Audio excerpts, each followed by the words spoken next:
Have two unread chat, man. Oh, that's probably from the STD. Have two unread chat, man. Oh, that's probably from the STD. Yeah, yeah. He did not get what he wanted to get. Da, da, da, da, da, da. Oh.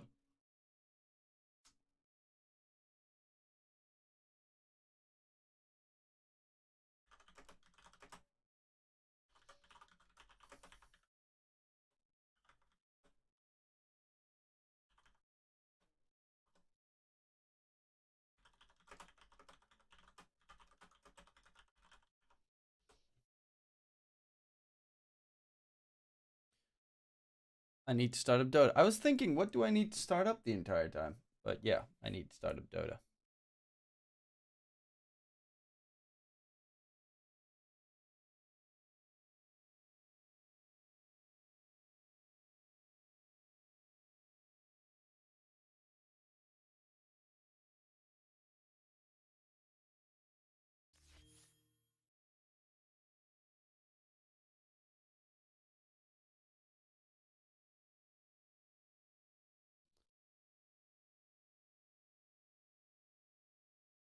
Hmm.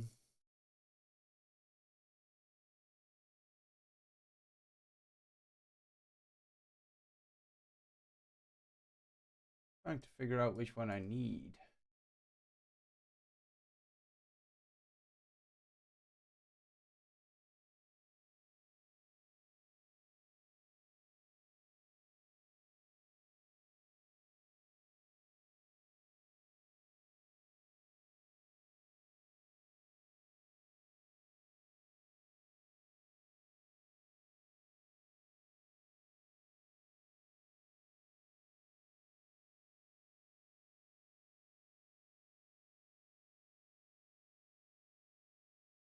Hmm.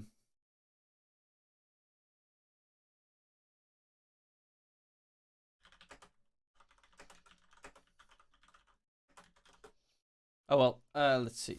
What do we have? What do we have?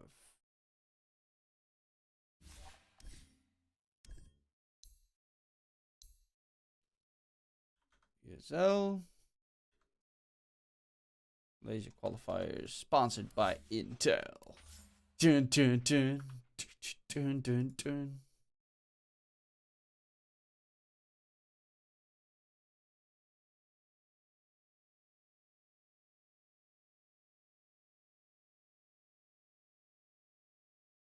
Well, now it's just a waiting game until we got ourselves a big, fat, juicy matchup ready to rumble. Oh, yeah. Be right back.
Okay, I'm back.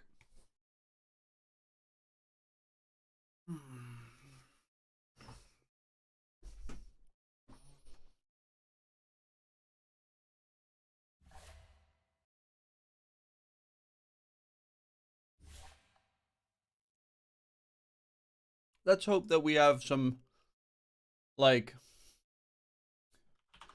not 15 minutes of delay. I think that's going to be pretty nice if we don't have 15 minutes of delay.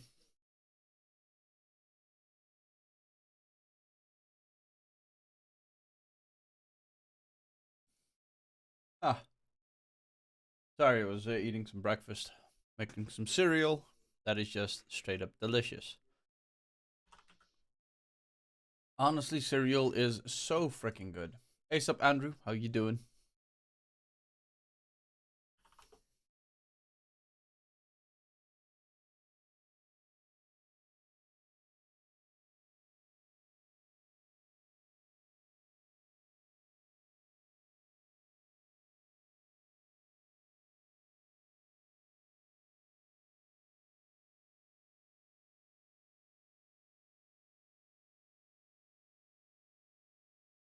How is everyone doing today? Looking forward towards the match? Because I definitely am.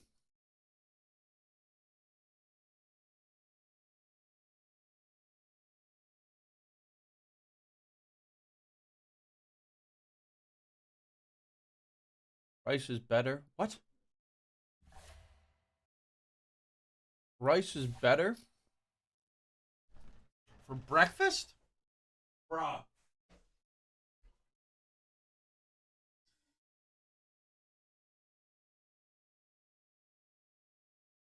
Best of 3, Mafia.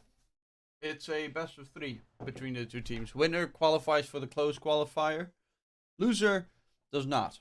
Loser has to go through the second open qualifier, which is tomorrow.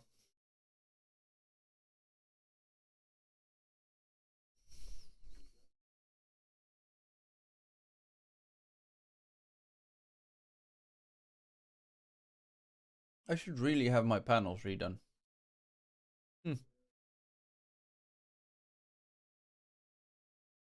Let's see.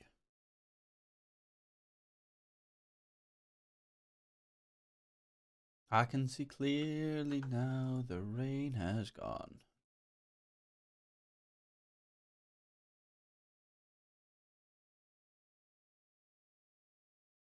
I'm actually curious. Quickly gonna have to check. What does that command? Oh, yeah, it does send me to the right page.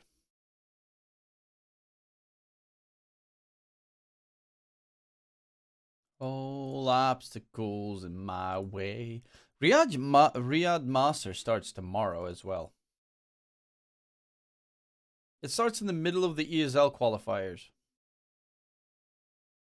which is a very weird timing to have, like, everything overlap. We also want TNC. Well, that's kind of the problem. There are 2 games going on at the same time. There might be another English streamer casting the TNC game. Army Geniuses versus TNC. I don't know, but there is a possibility.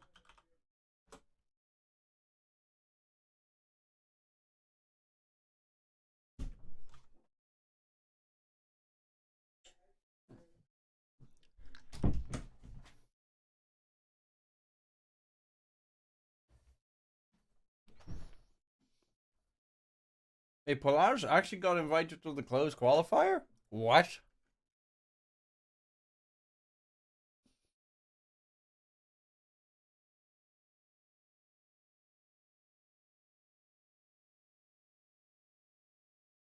Boom, Resurgence, T1, SMG, and Polaris got invited over Talon. Cool. You're the only channel in Twitch covering?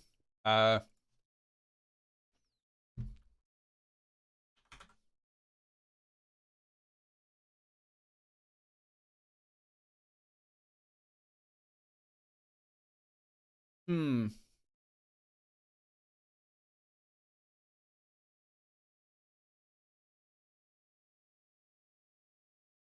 With you does so much more extra damage. And I'm trying to see if you might be right.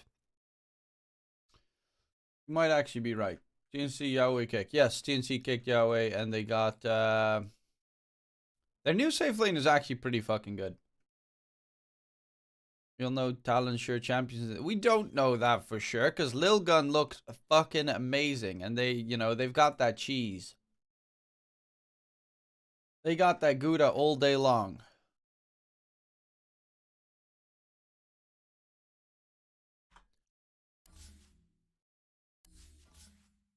Asta, yeah, Asta was the name. The guy that, you know, yeah, he's actually pretty fucking good. I was pretty impressed with this showing yesterday.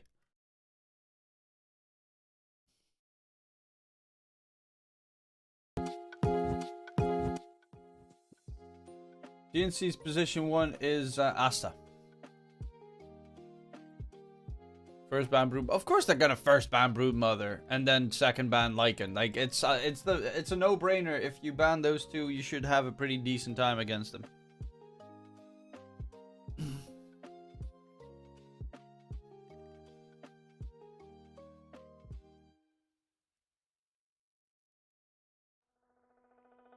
Pipchiru.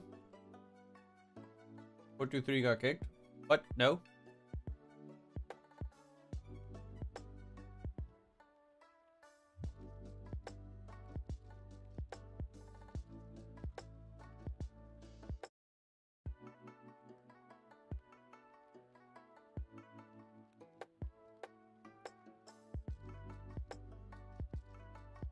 When is AG versus TNC at the same time? They have both the games at the same time, Chiru. So while Talon is up against Lilgun, you also have TNC versus Army Geniuses.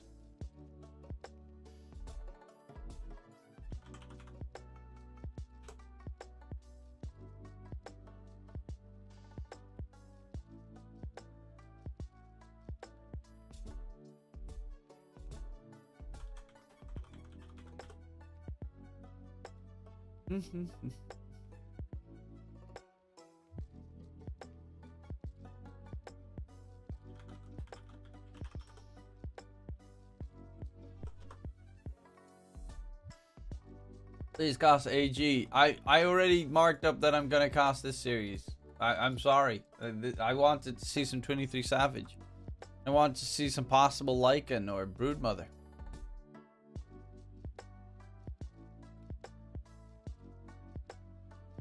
Maybe if this game 1 is faster, DK will transition to that. Well, that's the if game 1 is fast, I can like jump into the second. I will not have like waiting until the next game. I'll be jumping to the next game once this game is done and such.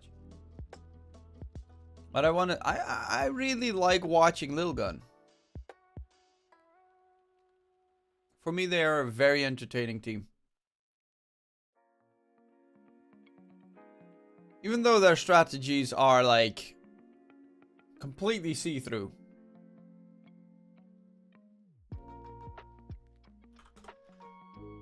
But they're still like solid. Radiant's turn to ban.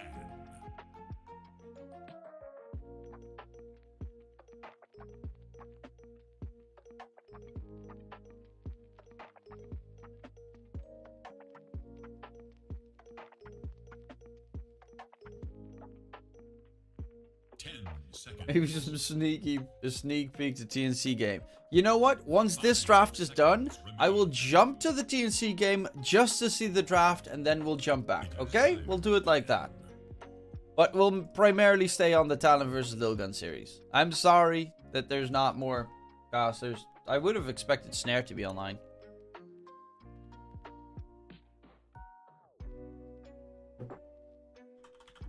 I saw Orc on the list of participants. Are they unbanned? No. What is the case is ESL, they comply with Valve bans up to 2 years back. So if you got banned before 2020, before 2020, you can play this tournament. If you got banned after 2020, you can't play this tournament. Ajit and VT Faded both got banned a couple of months ago, so they can't play this tournament. Whereas DDZ got banned like in 2017 or some shit. So he does get unbanned. So he can't play the tournament. That's why DDZ was allowed to play and VT Faded and Ashid weren't.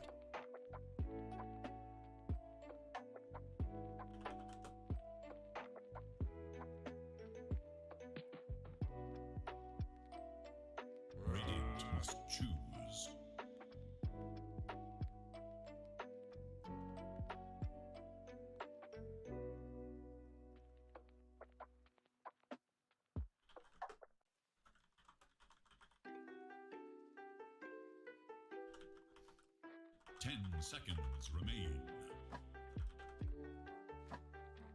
5 seconds. I want to watch a stream, but I want to bet on AG. Tough life, my man. Tough life. Dyer's turn to pick.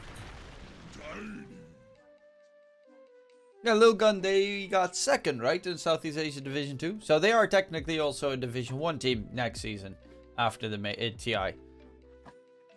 Hey, look at the two bans that Talon heroes that they banned. Actually, they banned Pangolier and Broodmother. They didn't ban the Lycan yet. So, Lilgun, are you going to just go for it? Of course they're fucking going for it. Obviously they're going for it. Lycan pickup. Bloodseeker will probably be on the mind of Talon right now.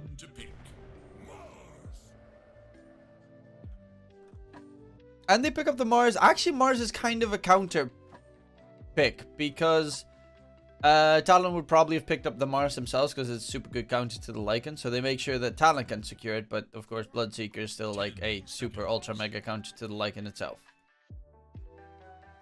5 seconds remain. Orca was not necessarily allowed to participate in the qualifier, Jan. They were, the moment that they were spotted pretty much by the tournament organizers, they were disqualified. So there's no Orca, there never was an Orca, and Orca would never have a chance.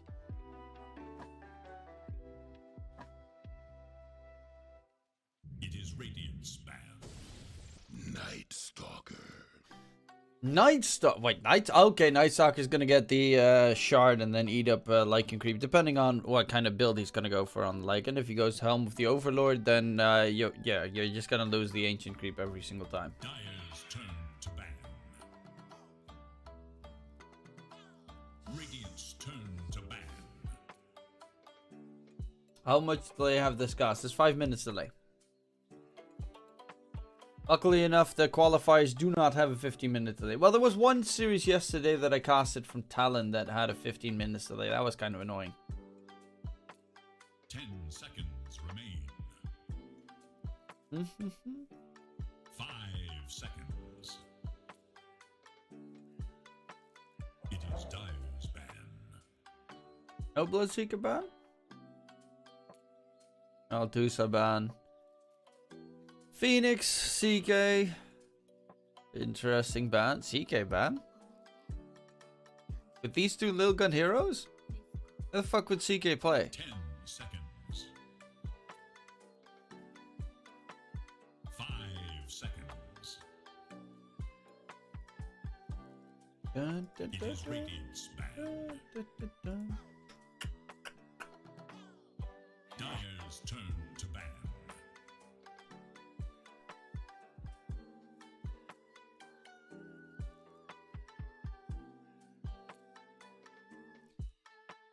Getting crowded in here. Hey, sup, Rooney? Good morning, sexy devil. Cougar Slayer. How's the cougar hunting going? Remain. 5 seconds. Monkey and TA ban. So we're just primarily getting rid of safe laners at the moment. Dyer's turn to And a mid laner to boot because Puck is pretty good against Lycan. Bloodseeker's still left in the pool, which is kind of surprising. Because Bloodseeker ain't that bad against Mars either. Hey, sup, Psycho? How you doing, sexy devil? 10 seconds. Not too good, to be honest. Currently focusing more on hiking and biking. Oh my god, man's going for the physical activities outside.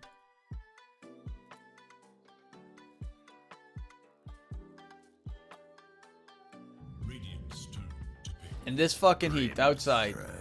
Never. I'm going to die later today. Once this heat starts raking up. Right now 34 degrees, but it gets up to 39, 40, so fuck no. Are you, Holmes? It's just terrible. It's already hot. I'm going to start like dripping completely from the top of my head. My really bald, shiny head doesn't soak up any water either, so it's just going to be pouring.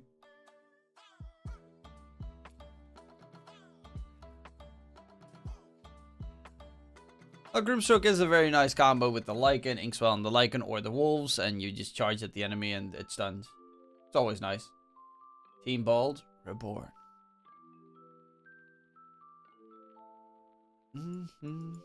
Radiant's turn to pick. Enchantress. Enchantress steals the Lycan creep, makes it nice to lane again. They have like they're making sure they have Lycan counts. Plus, it also gets rid of the ink swell. Of course, it pops and you still get a mini stun from it, but it does not get like the long duration stun, which is pretty good. Ember hard to, well, not that hard to catch. I think Soulbind can do a lot of work this game against the Knight and Ember. Staying bald is cool, doesn't need dry like my long hair, but it still does cost a lot of effort and time in shaving it every single time, which is annoying. 5 seconds.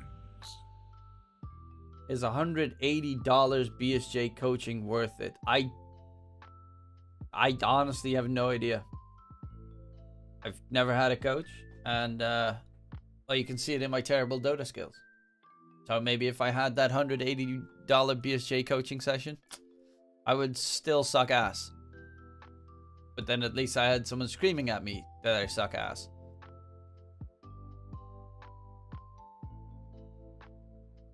Which I don't know if it's better. Would you coach for $80? I coach a lot of people for free. They're not really happy with it.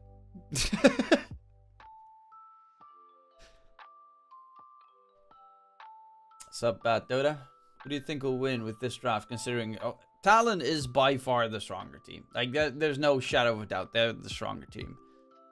Is Lilgun nasty to play against? Yes. Why? They play Lycan, they play Brute, they play Cheese. Their default setting is Cheese.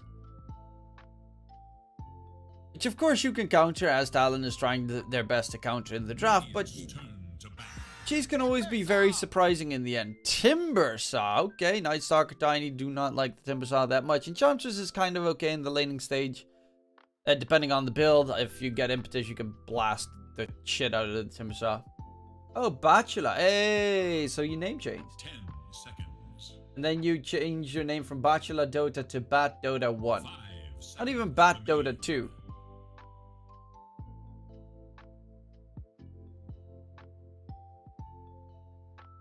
Yeah, Lilgun going for the tanky build. Talon have kind of no damage in their lineup yet.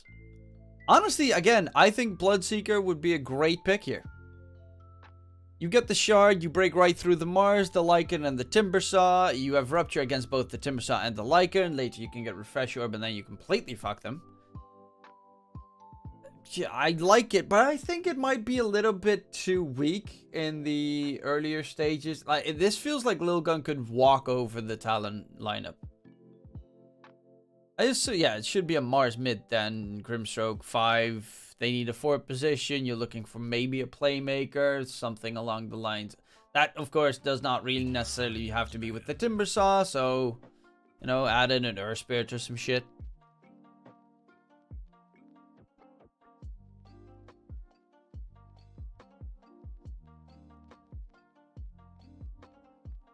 Mm-hmm. 10 seconds remain. It is Radiant's ban. Safe lane Night Stalker, you're thinking. I have seen like mid one play it and some other people playing safe lane Night Stalker. Still not a big fan, but you know, it's a hero, I guess. 10 seconds. 5 seconds. Oh, the Bloodseeker gets banned, obviously. Batrider faces Void, and the Morphling all get banned out. Morphling would be okay against him. Against the Timbersaw, a lot of safe laners kind of suck. Honestly, no joke. If this was pure playing on Talon, I'd expect him to go OD and just fucking stomp the Lilgun lineup. That's only if it's pure, because no one else plays safe lane OD. 5 seconds remaining.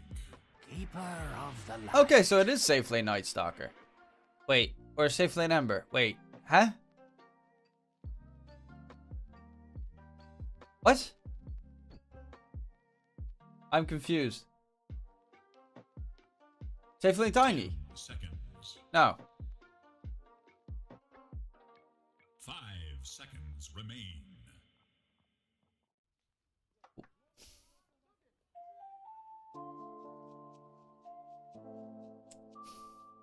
It wouldn't be surprising if it went safe lane Tiny because he can destroy the Lycan, but like Timbersaw against a Night Stalker or Tiny feels like you're sacrificing your safe lane completely on Talon.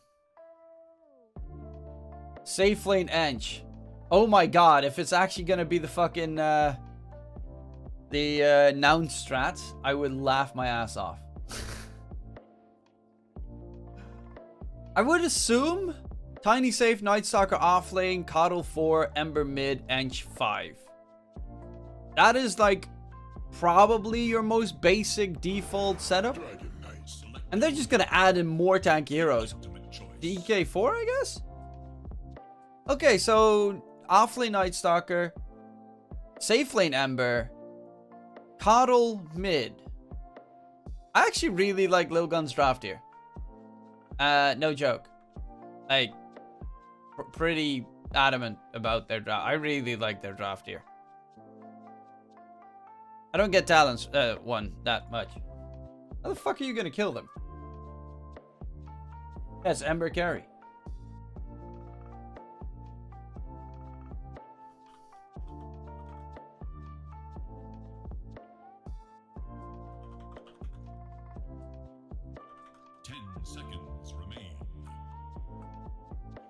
Up for 3.09 odds, count me in.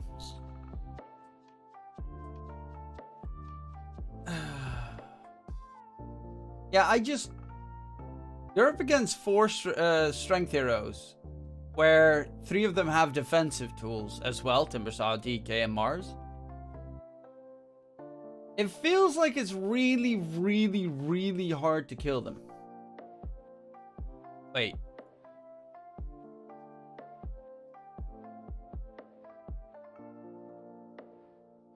So Grim 5.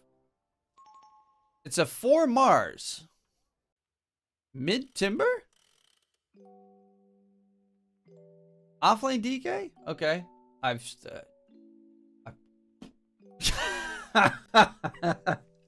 Bro, this entire game's weird. Ember could go Deso maybe. I think 23 Savage has to go Deso. Like he has to go for maybe a semi-old EE build.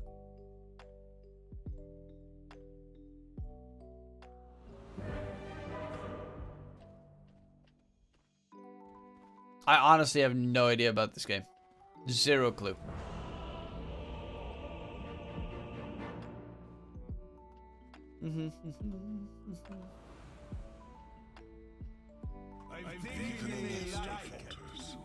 This is just one of the weird things that teams do in fucking qualifiers.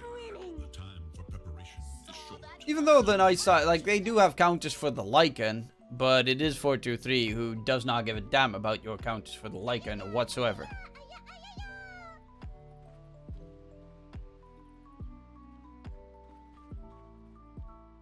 Oh, they're gonna put Sanctity top, and they're gonna put 423 in mid. Oh. That is actually a heads up move, because that means that KP is gonna have a shitty lane. Lycan has... Honestly, he can't die in mid against the Coddle, because that's the beauty about Coddle. He just uses Illuminate Blast, and you, like, step to the side, and then... Oh no, he did no damage. But the moment that Lycan hits level 6, Coddle can die. Because you can't, like, solar bind a Lycan because he doesn't get slowed. Its Shapeshift puts it at fixed movement speed. I like this choice.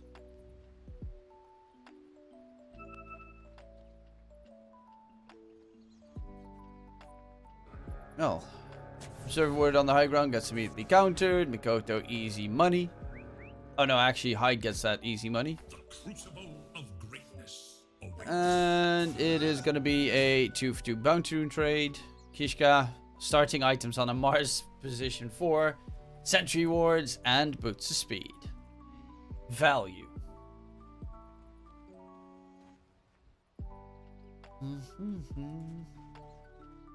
Body blocks 423. Lycan versus a Coddle mid. What a game. What a freaking game.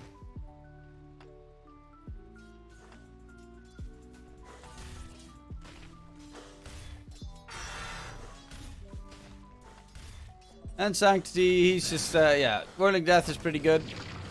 KP, in the trees is not the place to be! In the trees is not the place to be! Split you, but I killed you. But I killed you! Well, that top lane is over. It's a freaking tiny Night Stalker versus a Timbersaw lane. Like, that lane's over. KPTP's back to top. In mid, 4-2-3. Well, of course his wolves are gonna die pretty quickly. Ah, they do have 70% magic resistance. Jesus. Why do some creeps have massive magic resistance and some have nothing? Illuminate Blast just actually tickles the wolves. That's kind of nutty. Hey, don't hate on my orgy music. It is anime lo-fi music so that I don't get copyright struck.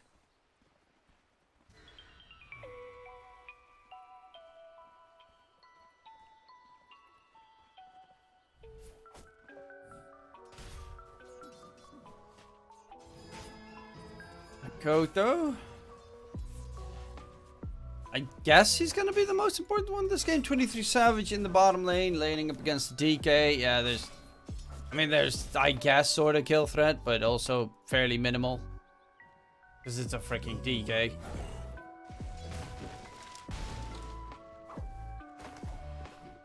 And topside, Sancti, at the very least, doesn't have lane equilibrium on his side. But, you know, KP's not having a lot of fun in that lane.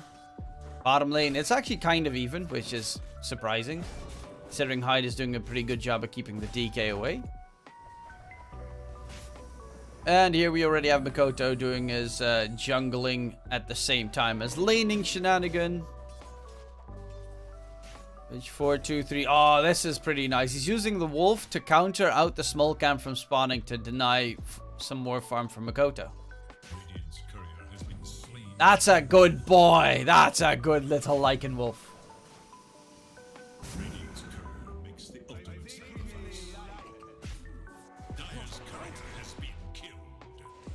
Remember those days when you used to play songs that we requested? Yeah, but then my stream gets copyright struck and shit, and you know. Unfortunately, those days are over. 4-2-3 is having a pretty good time in mid. DK is okay against 23 Savage, who is catching up nicely in terms of farm. And there we go. He's going Battle Fury Ember Spirit. It has been a while since I've seen the beauty of the EE Ember. Is it good? Probably not. Is it interesting? Definitely. Can it win games? Definitely. If you get to the state where you get Battle Fury Daedalus and you do like one sleight of fist while the enemy is all grouped together, you do like a gazillion damage.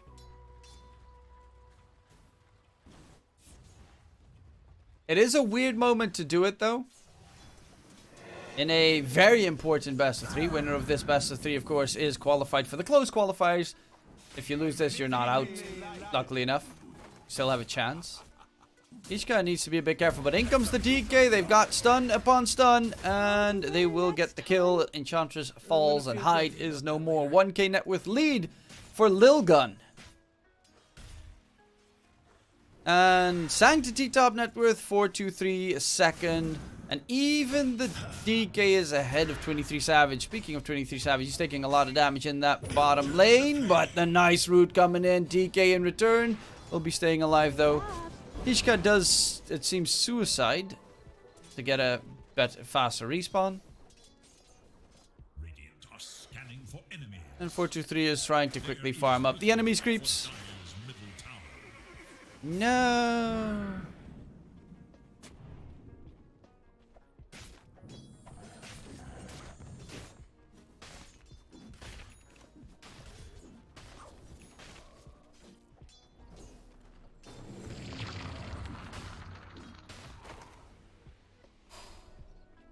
Dun, dun, dun, dun, dun.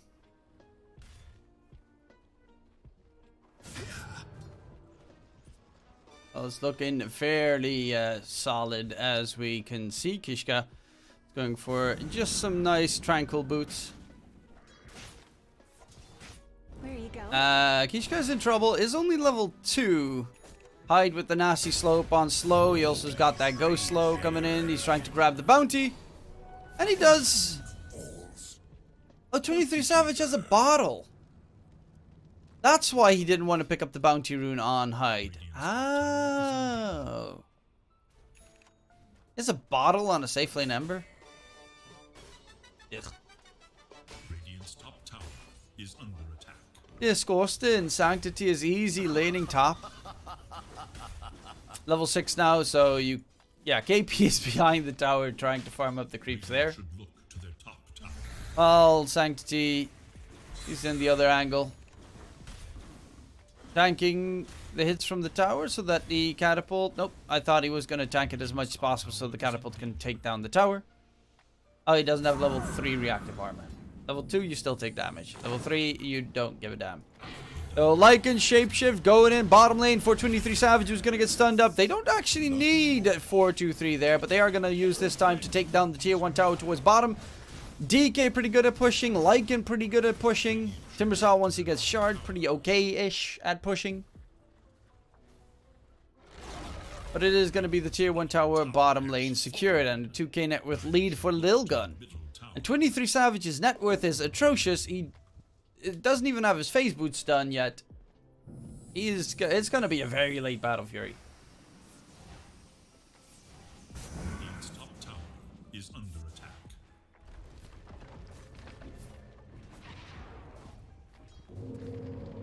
Being swell, that's why they love the Grimstroke on the side of Lilgun, because it works so well with the Lycan. And Q will fall as well. They'll probably look to take the tier 1 tower mid, but Makoto's there to shove out waves. They almost lose their own tier 1 tower. Actually, gonna get denied by Kishka. Or attempted to be denied by Kishka.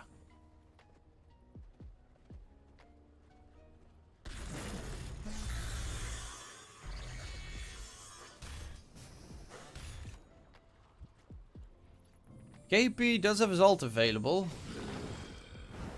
Kishka misses a very, very easy to hit spear. And it will be the tower towards mid denied. So they're keeping it pretty even, Stevens. The only downside is that 23 Savage is fairly poor. But they do have the Grimstroke coming bottom. If he could get the Phantom's Embrace Inkswell shenanigans going, that could have been masterful, but unfortunately will not be the case. Top lane.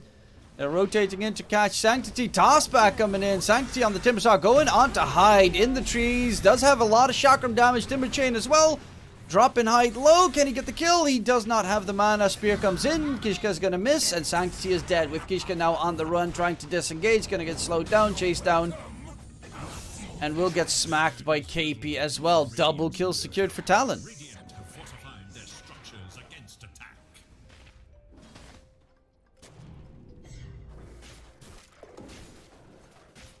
4-2-3. Yeah, he's going only for the Vlads, it seems, and then building up the armlet. Of course, if you go for the full upgrade, the, what's it called?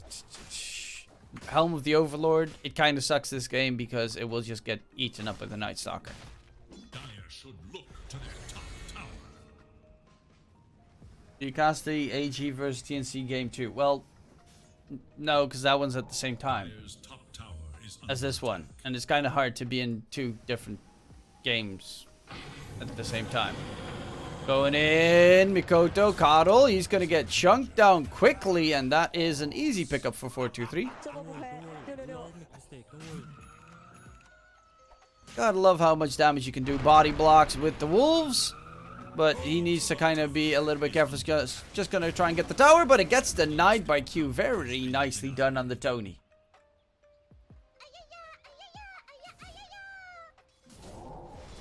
Yeah.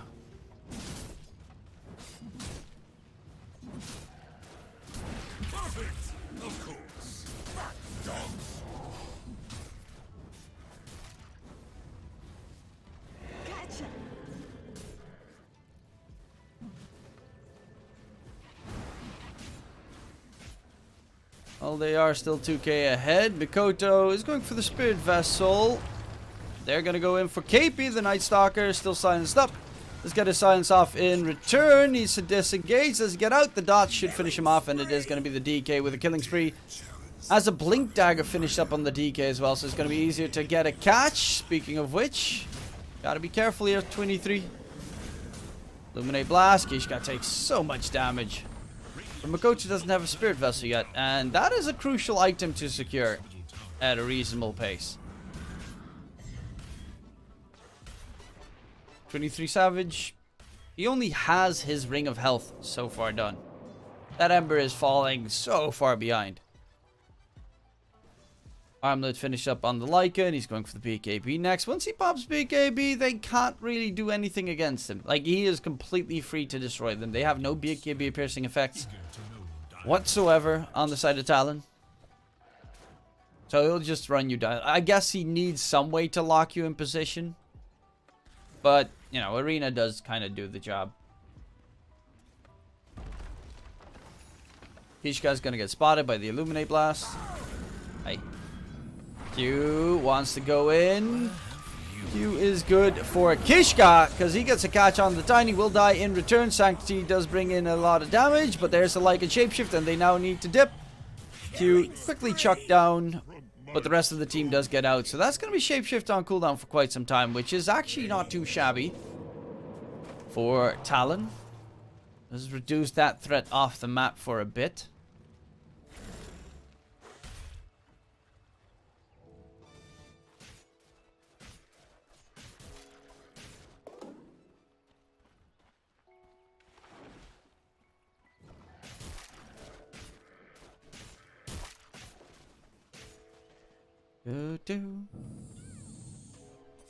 It's Q. He's getting close to his Blink, which is actually a very big pickup. Kishka is slightly further off, but actually not even that far behind of Q either.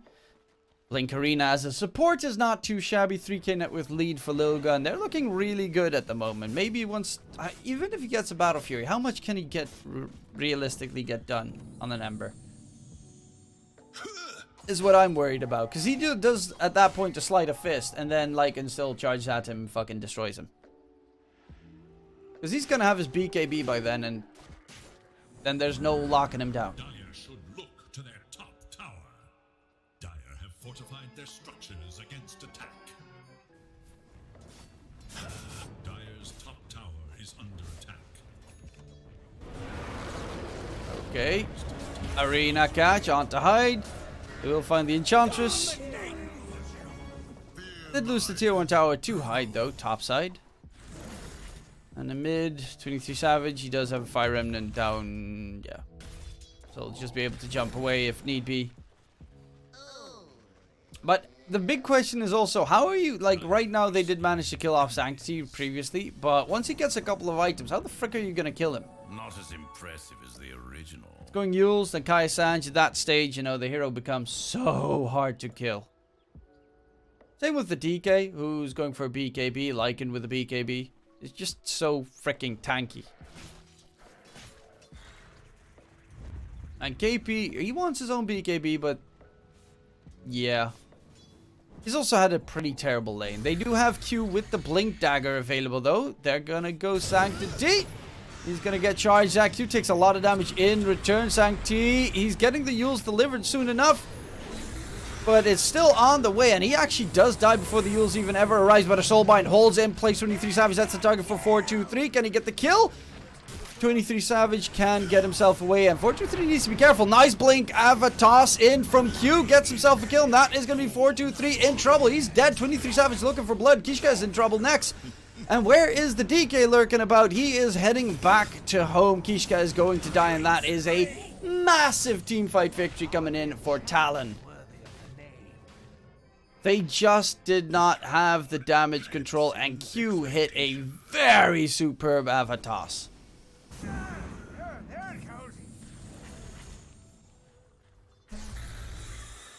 Also, you know, you don't kill Coddle, he's just gonna keep spamming Illuminate Blast on you the entire time. Which is pretty tough. He's also going for a BKB next. 423. Closest BKB, but they're just Not finished with it yet. Same with Kishka not having the blink dagger. Pretty rough.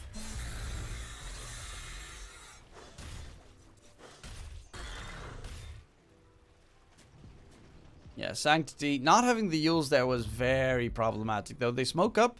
I think Sanctity might have been in smoke range. Vision range. War vision. Vision. Jump for more, but Q will be just gone in the process. They found a kill onto Hyde. 4-2-3, bottom lane. 23 Savage, how far is he? He's done with the Battle Fury. So he will have his cleave at the ready. 60 minutes with the bottle. It's actually not that bad of a timing. Mikoto, that is a very bad death if that happens. Can he get away? Actually, the Phantom's Embrace will kill him. And Q will be caught out as well. Spear to the side, but they will find the Tiny to boot. And that is going to be a huge double kill because the initiation is gone and the damage is gone.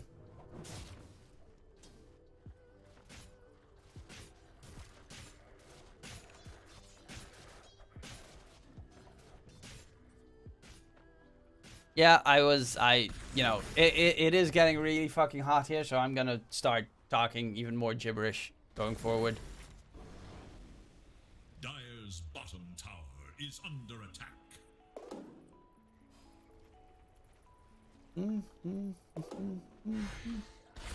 JP in the trees, Inkswell on the chase. Doesn't get the stun though. And JP will try and stay alive, but realistically he's very, very dead. Sancti gets another kill for his troubles. 3-2-2 is of course his kill score. Gek W. Dire's bottom tower is in danger.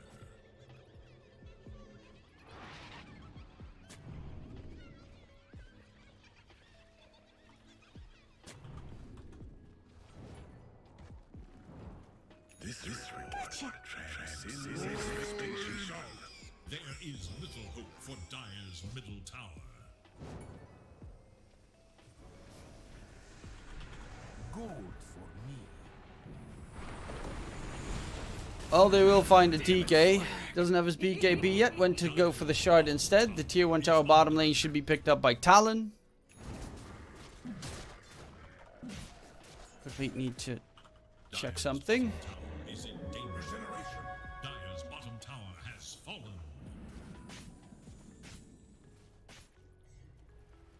Dire's bottom tower is under attack. Never refuse gold.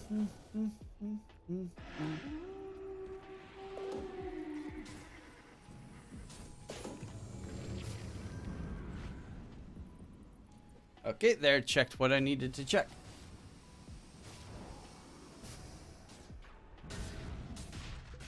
Dire's top tower is in danger. My country is right now 34 degrees, and it's going to be 39 to 40 degrees Celsius later today, which is going to be absolutely horrid.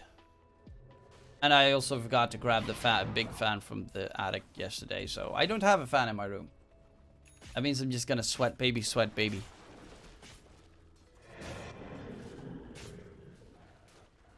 No air conditioning is not really that big of a thing in the Netherlands. There's going to be a jump in. Soulbind holds him in place, but they do lose Mikoto, and that's a big death because this Lycan is now going to free roam. Can't really control KP with his BKB off, while Sancti is just wrecking people on the side. Hyde's going to be another target. Does get the counter ward at the very least, but the Enchantress... Yeah, why would you auto-attack when you can just shock him into oblivion?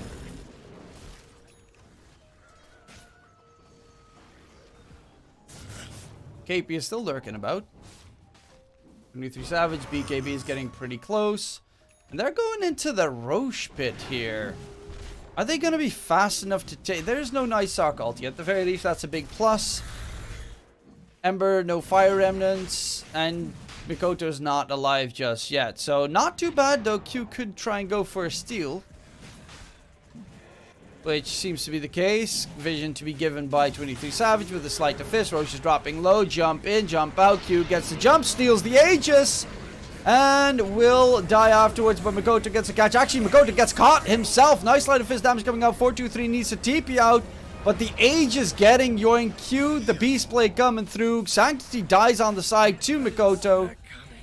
And that right there is a stupidly good fight in favor of Talon. I really, really, really don't get that Roche attempt. I mean, I get it. But it's just... their death timers are not that long. So you're just asking to get fucking destroyed.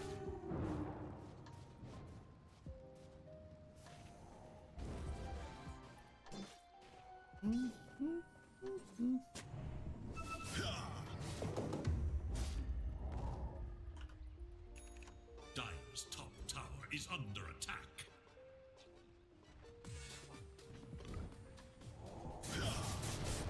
Dire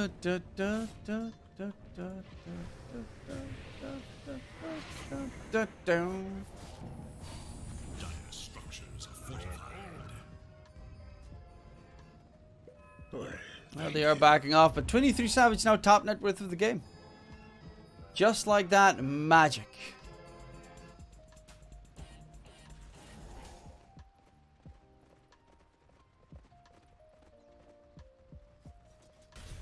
Maybe I'll have a nap. Sanctity, first one to be spotted. Quickly Dimmy changes back. Arena does get a 2-man catch though. And will they be able to do anything with it? No, Hide heals too much with the Enchantress. And they're kind of just trying to disengage Soulbind. Thrown out onto KP, who's going to just BKB, try and dip. He's actually going in for Ace. Will cost him his life though, but Sanctity is the one that's actually in trouble. Toss forward, Makoto gets tossed onto Sanctity. Right next to a very angry 4-2-3 Lycan. Jump away. They need to disengage. Q does have a toss in a second. 4-2-3's shapeshift has ended, and that's a bit of a problem. However, they're going to continue on. 23 Savage does not have a remnant left. No BKB, no chance. He is dead. And they do finally find 23 Savage. Makoto's still lurking about, but he also does have to be a little bit careful. Blink, DK stun, no BKB. He can die in no time.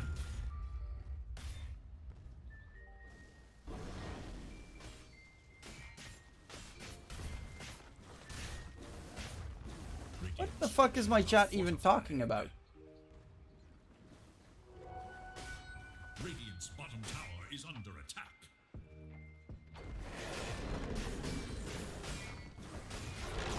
Talking about all the global crises in the world. Yep. While we're watching Dota.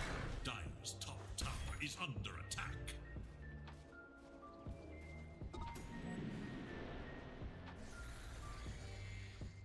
I mean, Dota trumps everything, right? Ads? Sorry about that. Sorry about ads for the people that are getting ads. It should have been turned off. Radiant are scanning for enemies. Radiant's bottom tower is under attack. They are smoked up. Hyde is trying to gank any smoke gang that's coming in, though. He already uses attendance wisp. However, there's a big catch on the DK. Pops the BKB. In comes 4-2-3 charging forward on that Lycan Soulbind. Holds KP together with 23 Savage. Does he have the damage? 4-2-3. He does blow up KP. 23 Savage pops his own BKB. And he's going to look for more, but they already lost 2 on the Talon side. Nice Avatos, but look at how little damage they took from that. The Illuminate is a different story, though. Kishka dropping low. Makoto pops his own BKB.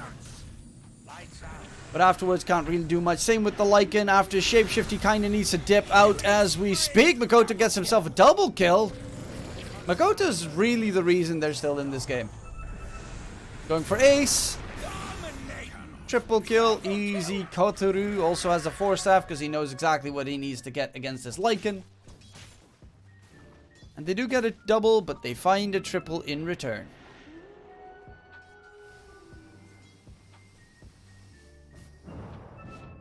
Oh, he's going Lincoln's next, and then afterwards Daedalus on 23. I guess the Soulbind is really doing him in every single time. What a bounty!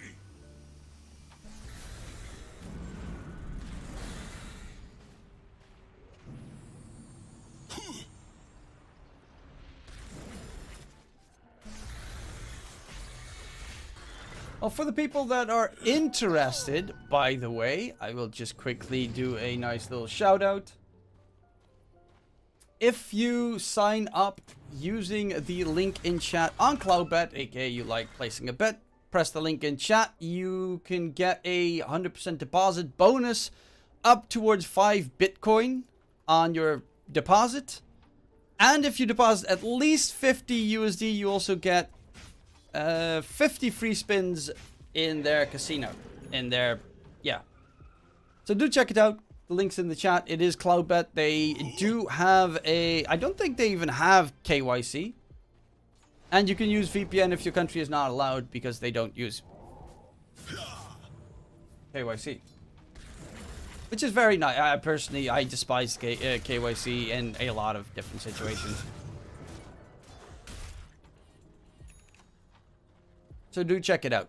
Cloudbet in the chat. Press that link. If you sign up using that link, you deposit $50, you get 50 free spins, and also you get a 100% deposit bonus on your first deposit. And if you're looking for a VPN, wink wink, there's also, of course, NordVPN.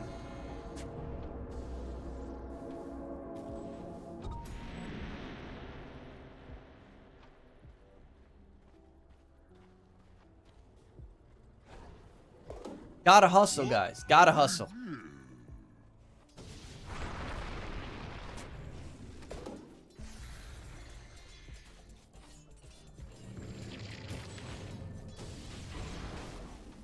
Bottom lane, Makoto's going to defend it. It's going Scythe, so he's going to have a nice Hex going forward. Double promo. Bro, I can go on and on about promos. Sanctity, BKB is going for the... I love Blink Dagger on Timbersaw. I think it just makes the hero so much more dynamic. It does make the hero very hard to play. Well, not hard to play, but you gotta completely change the way that you play the hero.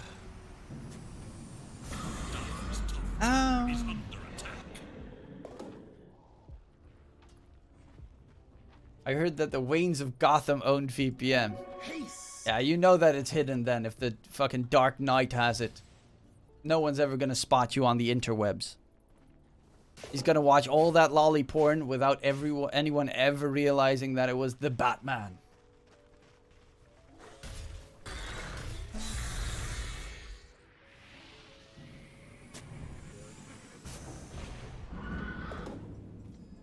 Mm-hmm. 23 Savage, he's getting pretty big actually on that Ember. And Ember is a very scary hero if you're going for this build in the late game. He does have his Lincolns now done, which is the perfect timing for a Lilgun to make a smoke attempt. That might completely backfire.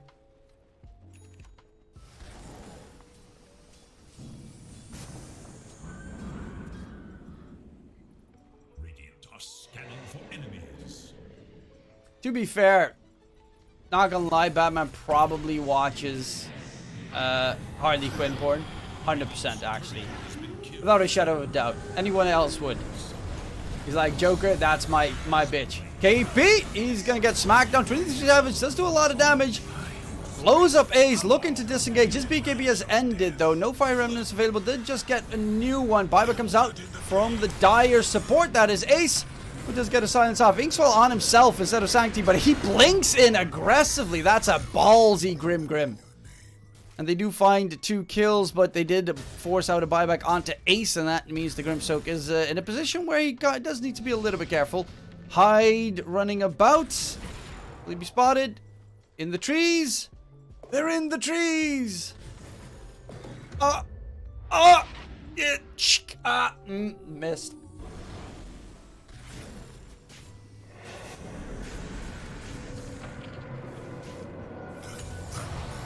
Ace 12, dieback, not gonna happen, bitch. Oh, 23 Savage. Oh! Oh!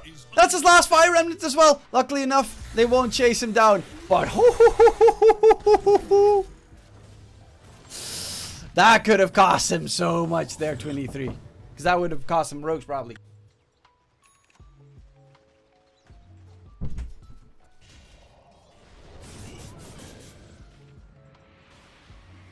And Roche is up in 5, 4, 3, 2, 1.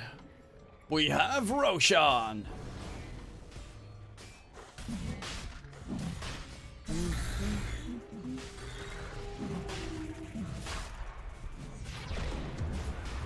Will they be able to... Well, they are a lineup that can very easily fight Roche, but there's no Fire Remnant for the Ember.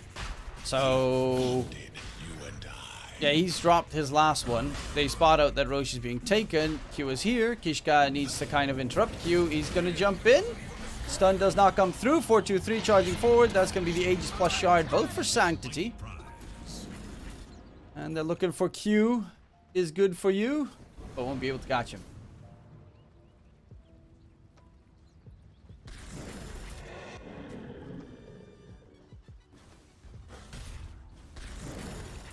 I don't know why he wasn't stunned. I guess because you can't stun against the pit anyway, still, right? I would assume, if that's still the case. KP is hella broke, by the way.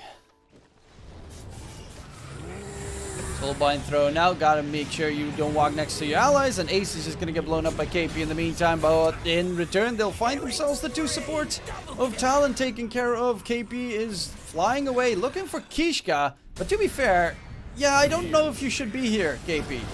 And he does pop the BKB. Can he get away? Actually, they're in a little bit of a pickle themselves. 4-2-3 doesn't have a shapeshift for 10 seconds. KP blinks to safety. Sanctity is trying to burn everything else.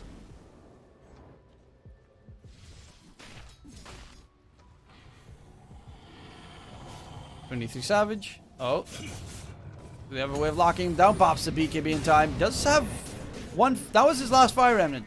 Oh my. Oh my god.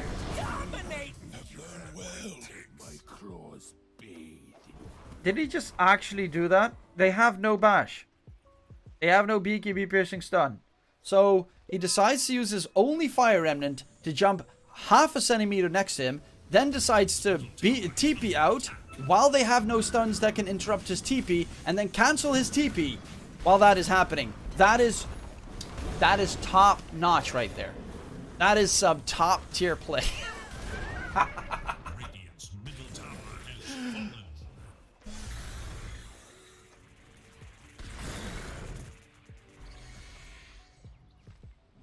Radiant are scanning for enemies.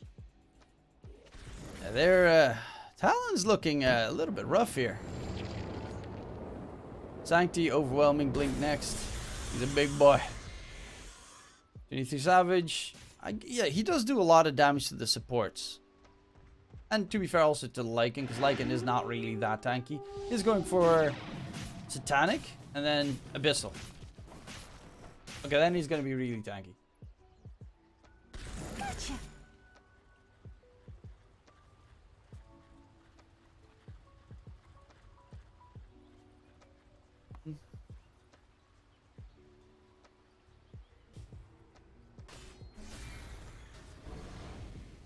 Dun, Radiant's dun, top dun, tower is under dun. attack.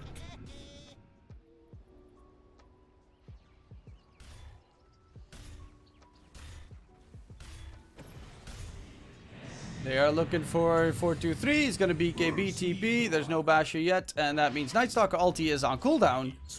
Yes, the trade-off is BKB is on cooldown, but you will lose your tier.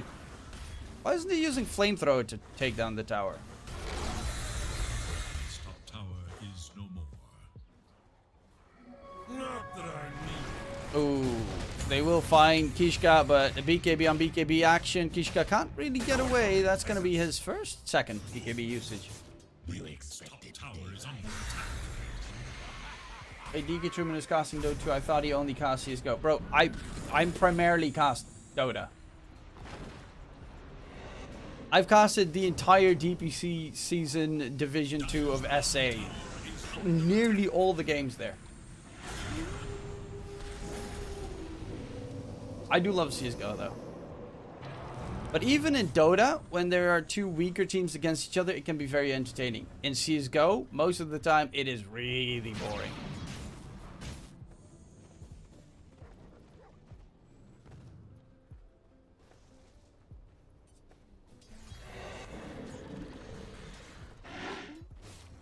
The dire scan. On the hunt for radiant forces. I used to do a lot of... I have a YouTube channel. It's DK Truman, kind of like everything else. Under attack. I used to do a lot of like casting to CSGO, and there were like 4 different stages of the tournament. I think it was like in the old Snow Sweet Snow and stuff, and in the first week it was group stages. And group stages had teams that never got invited to literally anything else, and UK teams obviously. And it was just... every team played the old Navi strat of waiting until 20 seconds left and then going in, which meant there was literally nothing happening the entire game, except for the last 20 seconds, and then the team failed their entries and they died. So for the most part, that was like the most boring CS I've ever seen, and I just... There were times where I wanted to just...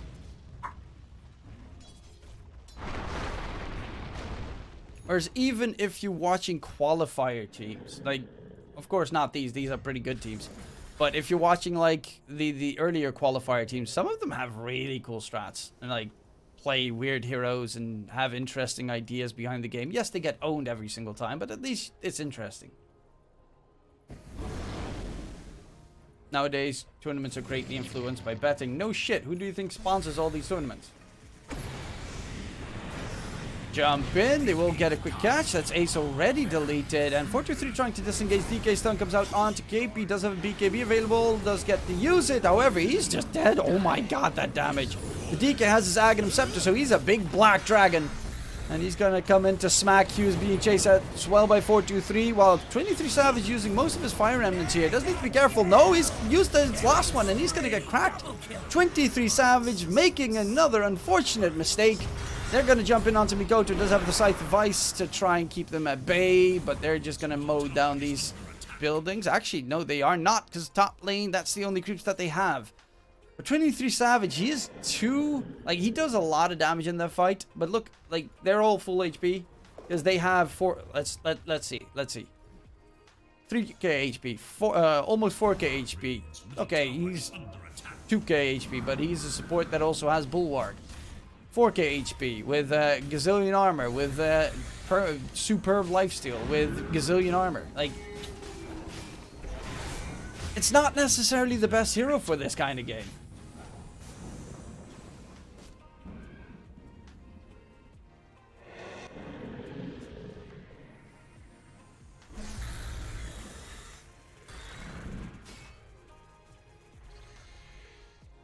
I mean, Night Stalker also doesn't do shit, but well, to be fair, KP does exactly what he has to. He kills one of the supports every time.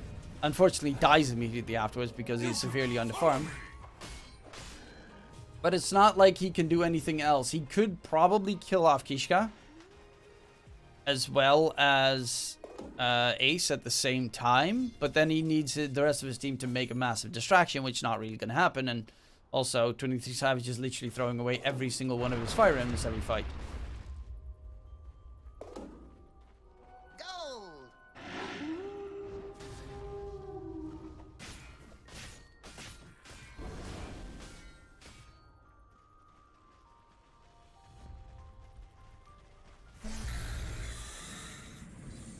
Let's see, overwhelming blink is going for...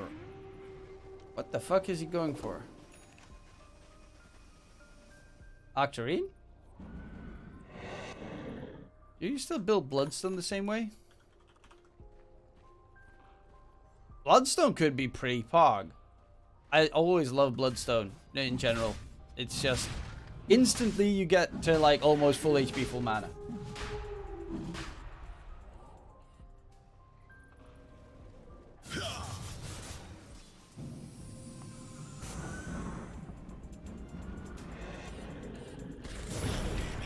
Sanctity, gots to be careful. Oh, he actually went A on this. He went for the sad man build. That's actually depressing. Could have gone Bloodstone, instant full HP. No one ever builds Bloodstone. I really think people are severely underestimating Bloodstone.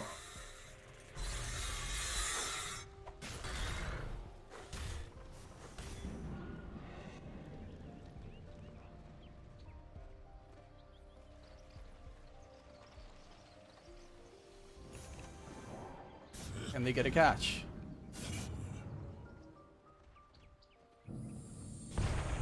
Sanctity jumping in aggressively, looking for a fight. But Night Stalker ulti used on towards Kishka, who misses his spear, drops the arena. He kind of already did what he had to. They are chasing for more. Sanctity is going to get Hex up, pushed back. Takes a bit of damage. Still is surviving right now. 423 is going to go for the shapeshift, trying to get a catch here. Who does he go for? Hyde is not necessarily... I guess with the break could get it done, but a nice pushback coming out from Mikoto, saving Hyde's life there. 23 Savage, BKB is about to end, so got to be careful, but he's charging forward for Ace. Will be able to get that kill. And even Kishka, 23 Savage gets a double kill. And it is going to be back to daytime, but they have to back off. And that means Roshan is ripe for the taking for 23 Savage. And Talon. And the gang. Didn't go for the AoE Dragon Till stun. Oh, free Ags for the Ember as well. That is actually pretty huge.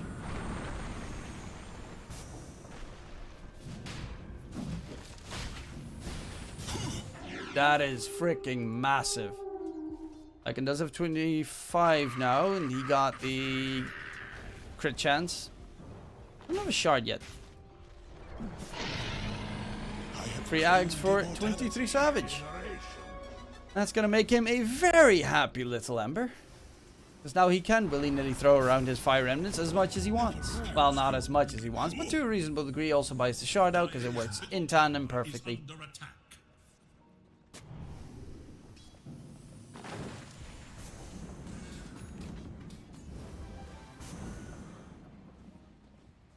Dire's middle tower is under attack.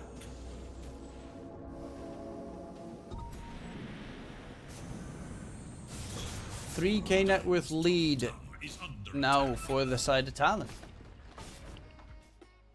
They still haven't broken base after such a long time onto Lilgun's side either. Does he have a shard? No, he doesn't have a shard. But Ember can easily high ground defend. And the old TP back in to help out. But it's just to lure them back in towards the base. Wants to get Swift Link after this Abyssal. What a interesting fella.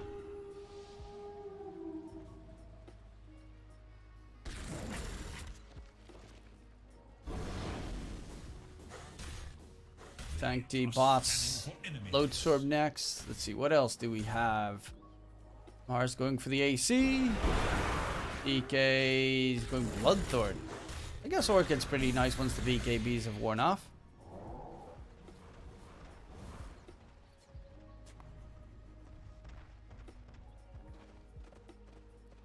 They get a catch. KP. They will go in. Toss up. Ace dropping low. Is going to get taken down. They're looking for Q though. Arena comes out onto 2, but they will be able to get the damage in return. 23 Savage is pumping out so much damage. Still has 3 fire remnants available. He's actually dropping low in HP. Needs to quickly disengage. Nice spear coming out from Kishka to control up Q. 23 Savage needs to be very careful. Perps mode, thank you very much for the sub. Very much appreciated. Dreams in the middle of that fight. Sorry everyone for the notification. Charging for more. Can they get the kill? Mikoto pops his BKB. He's going to be just fine. 23 Savage might not be so lucky. He does have one more fire remnant available. He tries to jump away. So close.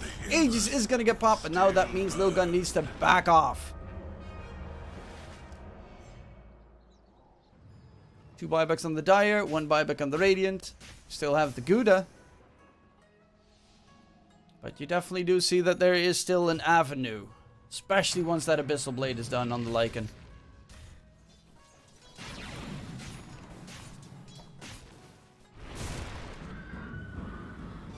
Swift Blink afterwards for the Ember. Huh. Does he really use that attack speed? I mean, how much do you actually right click? I guess the extra agility is always nice. And slight movement speed.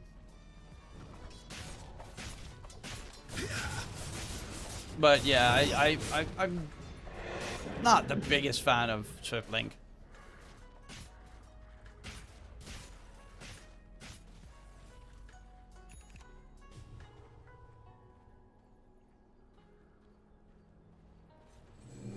Well, they are crawling for more. They're creeping for more. Sanctity. He has really not been able to do that much in the later portions of this game. Maybe if it ags, the Scythe could definitely be very beneficial. Does Coddle actually have? He's got cooldown reduction with that Octarine, so he's got permanent uptime of Spirit Form. Also kind of needs his Ags. I would say Night Stalker. Oh, he's done with the AC. How far is... Okay, Kishka just went for the A on disc. Which I think, yeah. Ace also kind of needs to get the A on disc, because he is just like the target every single fight. Gets jumped, gets killed.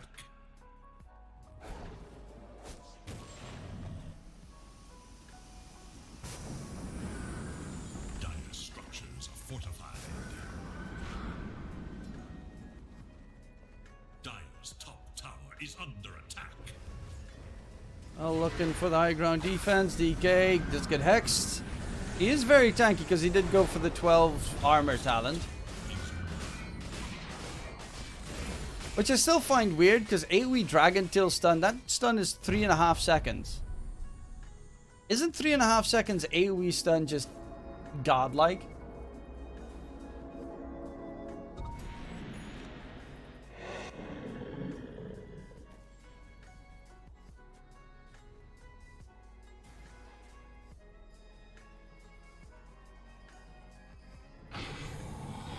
Okay, we do have ourselves a shapeshift coming forward. Can they get the catch? Looking for KP. Night Stalker is invised up.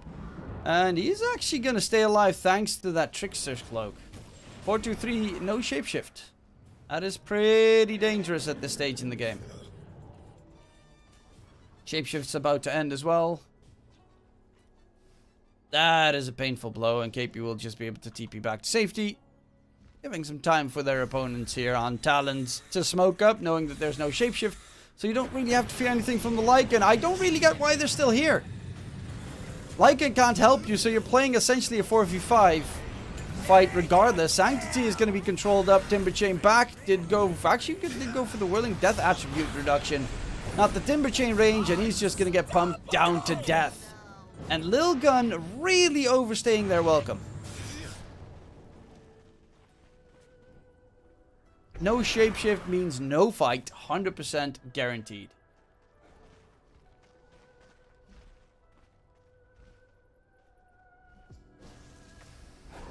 Dire's middle tower is under attack.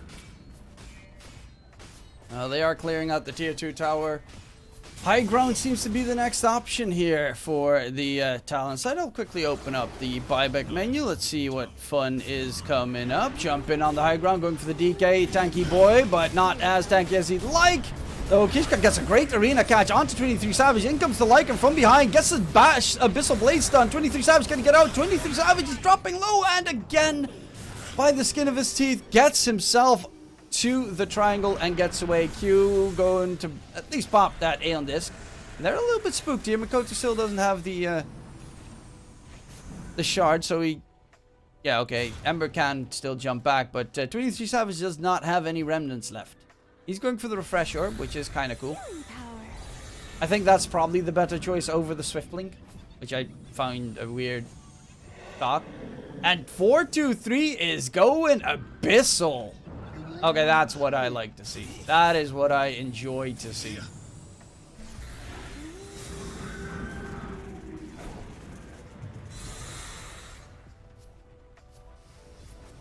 Rapier, sorry, not Abyssal. Rapier. He already has Abyssal. My brain is sometimes a little bit too hot. As am I. Catch on to Sanctity. BKB, Timber Chain back. Did force out the BKB, which is going to be on cooldown for quite some time. Problem is, they look at their high ground hitters. Their best one is Tiny, who has 1.3588 attack speed. Hyde gonna get jumped up. Soulbind comes out. If anyone gets close, that would be a nasty Soulbind. They are gonna continue forward. KP 23 Savage jumping into the middle of the fray. Can they get the spells off? Kika does have an arena still to throw out, but the BKB just on the edge gets force-staffed over the edge, but he's going to get taken down and absolutely smacked. 4-2-3, very low in HP, charging for more, and this gets popped on Q. He's going to turn his attention to 23 Savage, who does not have any remnants left. 4-2-3, actually, they can go back in. 23 Savage, this is his Refresh Orb use. This is everything used. Makoto's on the run right now. Can they catch up? Yes, they can. The Coddle's going to be controlled up by 423, and this is going to be a big kill. Coddle dropping low. 23 Savage buys back. Why? Why? Oh, you see this? You see? Oh, this is what I've always wanted. Oh, I'm so happy. Why? Can't win a war without money. Okay, that was questionable. That was very questionable. Double damage in the river. Roche is up in 20 seconds. 4th Roche. Free Ags, of course. Free Ags for the Lycan. Would you then give it to, like, Timbersaw? No, he does not auto attack. I guess DK? Wait, how the fuck does that work? Black Dragon Wolf?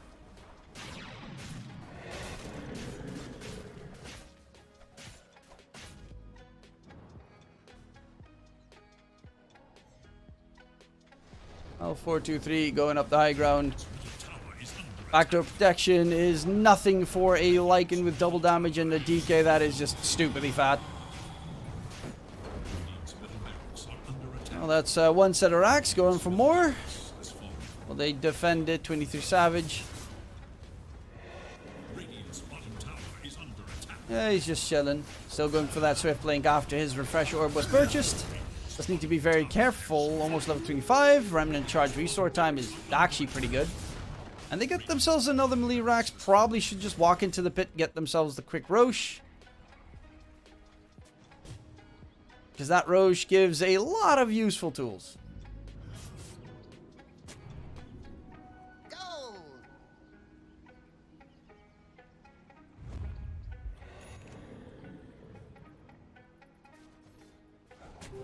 Hey, where did I go?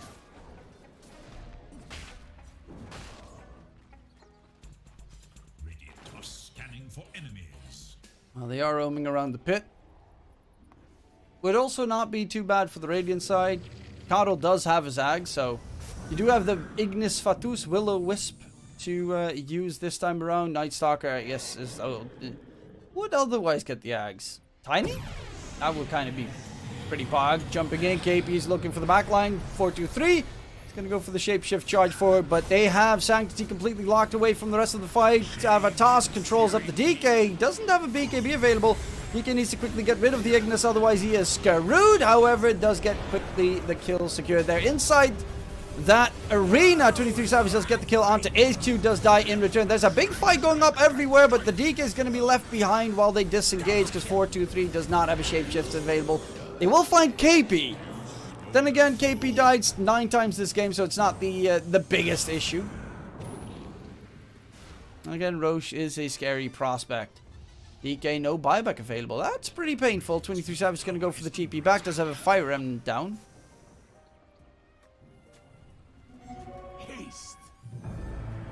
Buying back on the Tiny.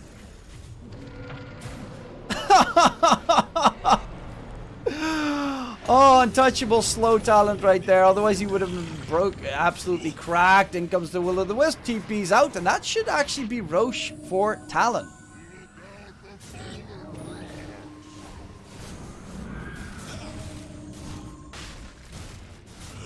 This game is going up and down and up and down and up and down the entire freaking time. There's no DK for the fight, so they can't really defend this.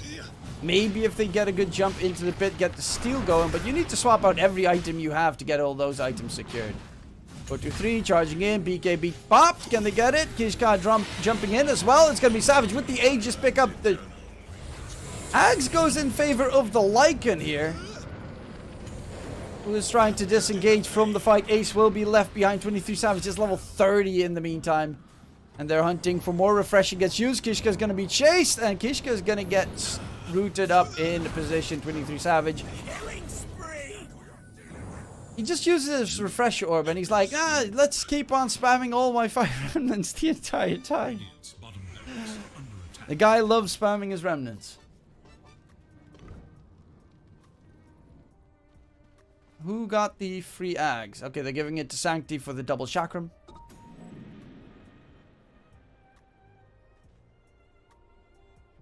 Prepare for a beyond expectation. And we're looking at Talon back in control in this very weird up and down, left and right, center, all over the place game.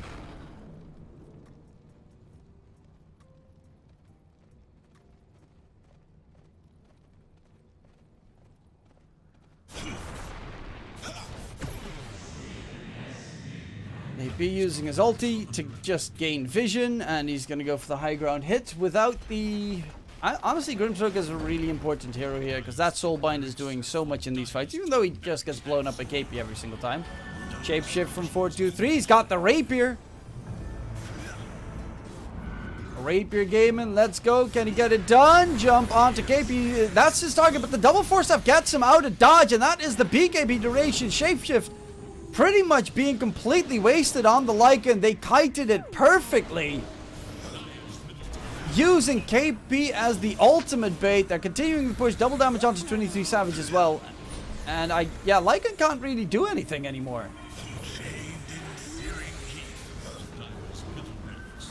The Rapier is right now just an extra, jumping onto the DK. Nice stun on 23 Savage, but he does still have that Aegis available. So even if he loses his life, he does not care too much. He just died in the middle of his Remnant. That was weird. But he has his Refresh Orb in 12 seconds. Jump in, trying to go for Hyde, but Hyde's going to stay alive. Hurricane Pike back. Toss back. Sanctity in trouble. He's running out of mana, which is fairly annoying. In the meantime, 4-2-3 was trying to rat Dota. Oh, he just gets hit by the Ignis, and that is going to be the Rapier secured. 23 Savage says, thank you very much. Ayaya. And with that, that should be game, set, match. No Rapier, no chance.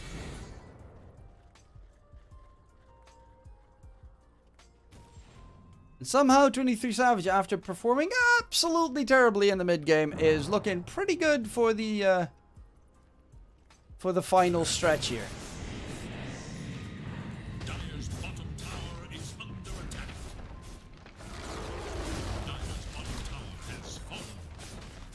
But honestly, Makoto's the reason they got to this point at all. Dire's bottom barracks are under attack. Dire's bottom barracks. And going in, KP, a lot of damage, but there's that Will-o'-the-Wisp. So annoying to deal with. They don't have buybacks, and the Rapier does do a lot of work. Does do a decent amount of damage, as you can see. 1700 crit into a 2.2k crit. Sure, bro. Sure. And we see the Eternal Envy Ember being back in action and winning the series. The game number 1, not series. This was only game number 1. That was 58 minutes. Ooh. That was a game.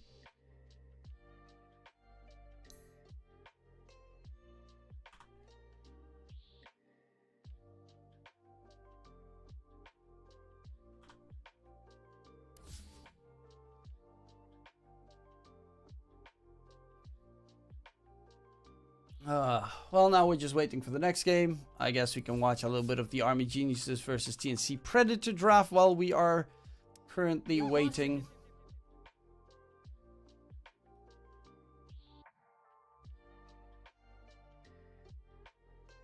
Cast muted by 23 Savage. Okay. Oh no, whatever shall I do?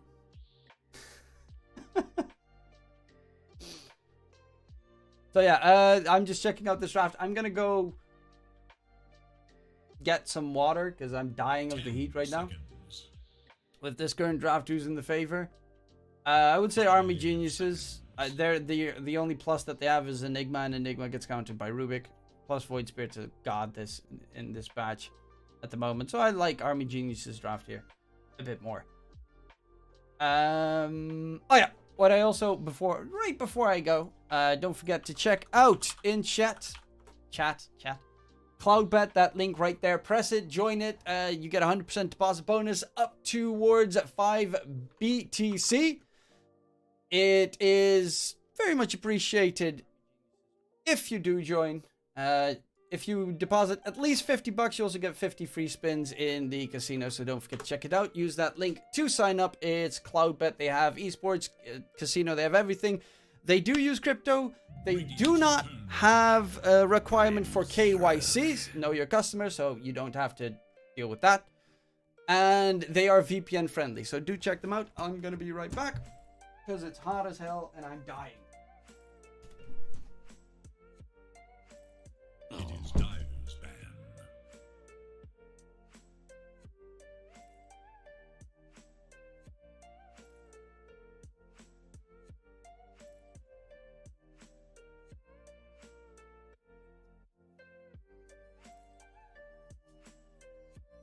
Ten seconds remain. 5 seconds remain. Radiant's turn to ban.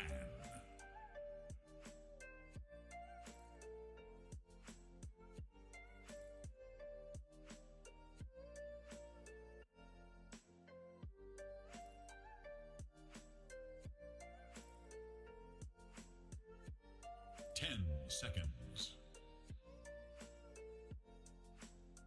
5 seconds.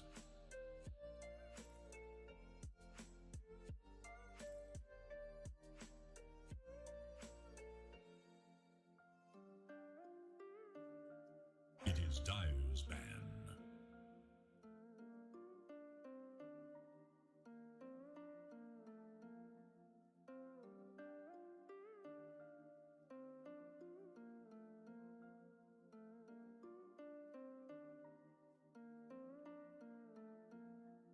Seconds remain. 5 seconds remain.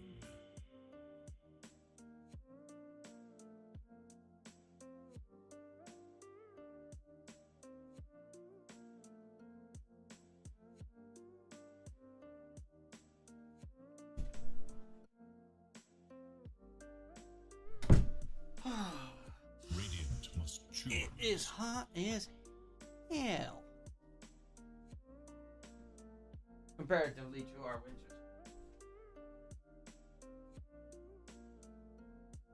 Actually, while I'm waiting, and we got so many viewers anyway, might as well. 10 seconds.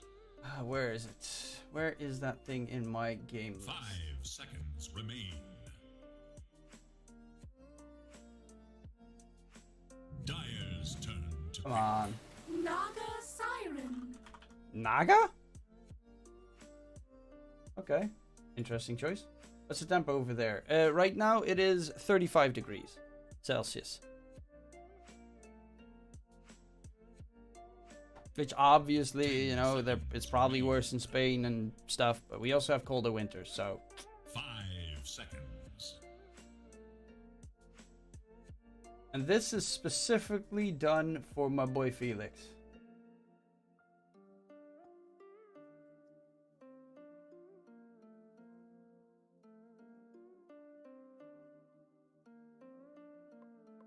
This right here. So we're gonna quickly go to a community map. And we'll do...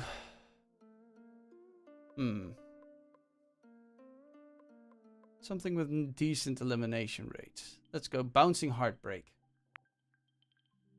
Some that he came to Finland this year. Absolute garbage summer this year. You can have it.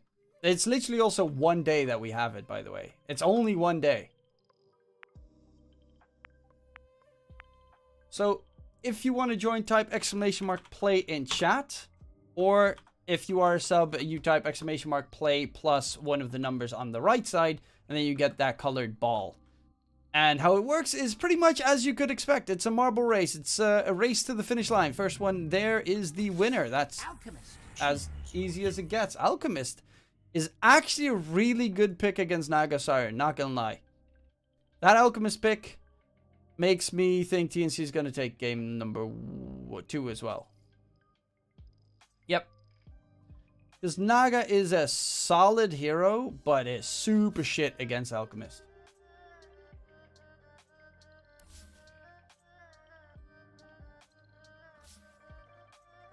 Let's see, is the other game ready to be... Yeah, Talon versus Lilgun.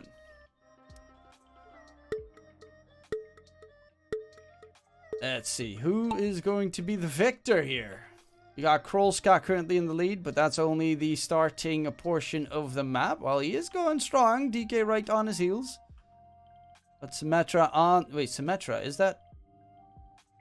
Isn't that from Overwatch? Oh, the one with like the lasers and teleporter? Oh well, it's been a long time since I played Overwatch.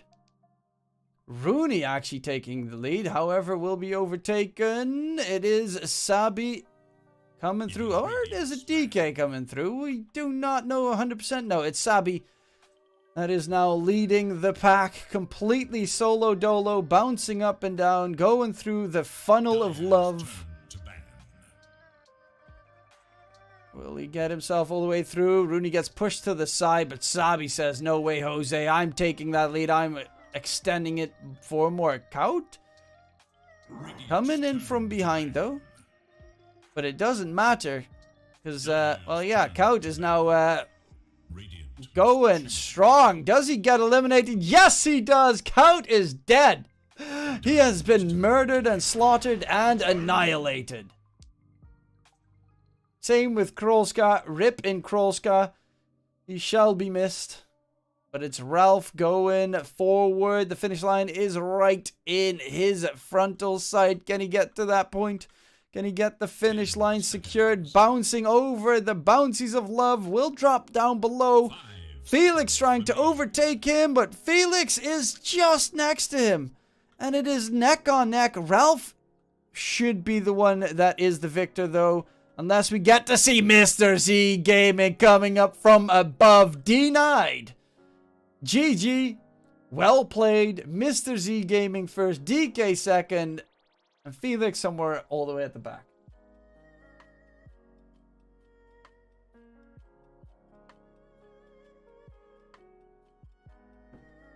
Talon. Just over the finish line he goes. Mr. Z Gaming, easy 30 points added to your tally. Dire must choose. And I will jump back into wards. Yoda! As usual, I bust my load too early and then pass out. Ah, that's the truth. 10 seconds remain. 5 seconds.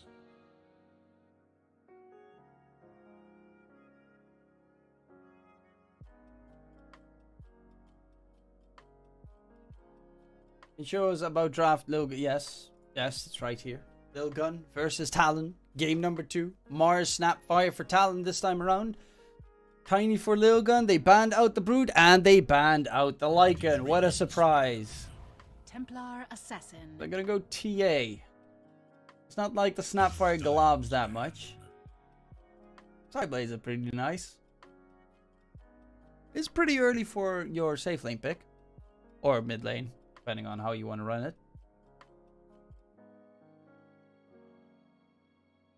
Radiant's turn to ban.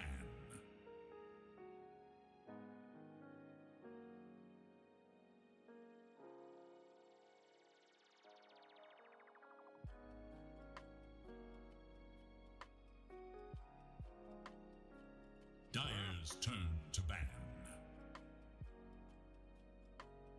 I'm gonna have to check something.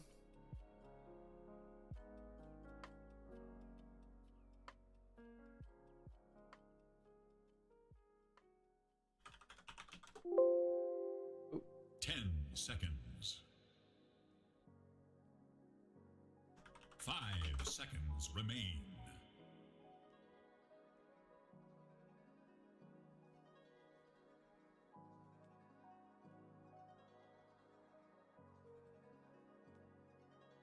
It is Radiant's ban.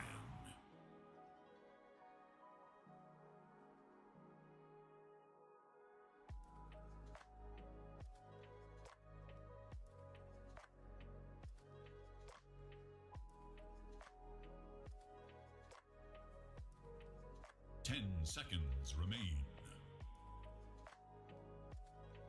5 seconds.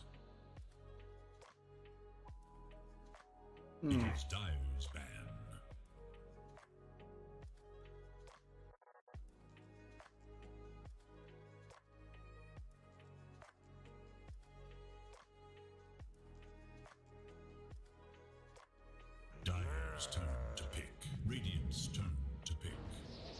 Ranger at your service. Wind Ranger. Okay, do we get to see some of those Wind Ranger support shenanigans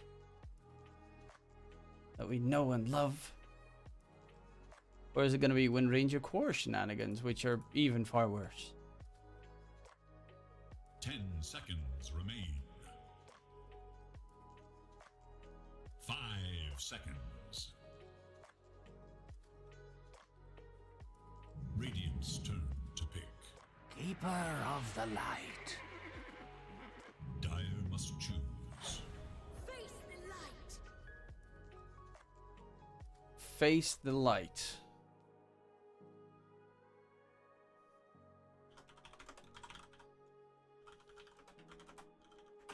How the fuck was Dawn not banned, by the way?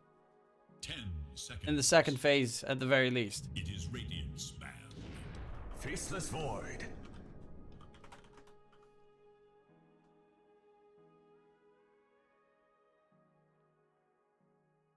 Faces Void, 23 Savage playing Faces Void, unheard of. Never would have expected that one coming through. Completely new, 10 seconds. you know. Dire's Let's turn see. to ban. So Radiant's Coddle, turn to Dawn, ban. TA Tiny. Probably Dawn. Actually, don't know. Is this a 5 Dawn? With the TA in the lane, Tiny 4, Coddle mid? Or it could be Coddle 4 and Tiny mid, obviously. 10 seconds remain. 5 seconds remain.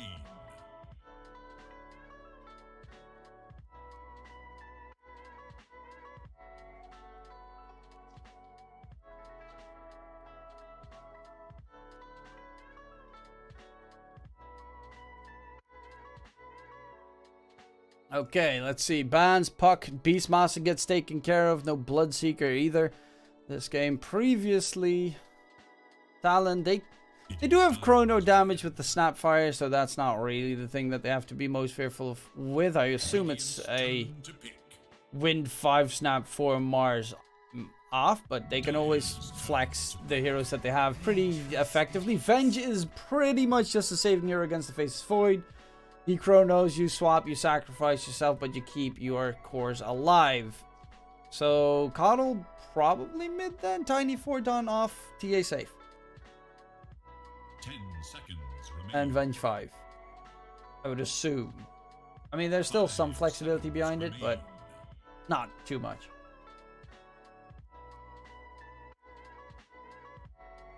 Why not cast the game of the best carry Yahweh? Isn't Yahweh not playing?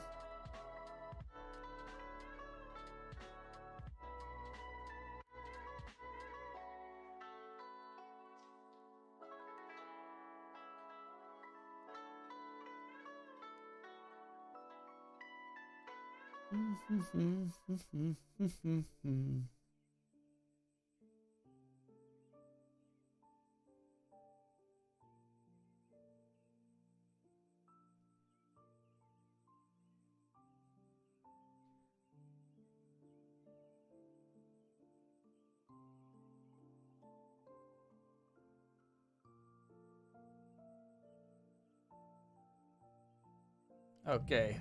What's it gonna be? Last pick, Void Spirit. So it is gonna be a Void mid, Wind Ranger probably 5 then. Oh no, it's a 4 Wind Ranger, Snapfire 5, KP offlane Mars. KP is actually a pretty good Mars play. His Night Stalker last game was not that great. Sanctity is gonna be playing the TA. So 4-2-3 on the Coddle? Okay. So mid Kotoru. Wait, 4 Tiny. Ace is the 5, right? So Venge offlane? Okay, Venge offlane this game.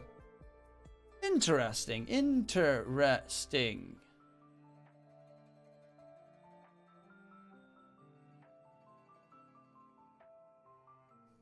I kind of dig it.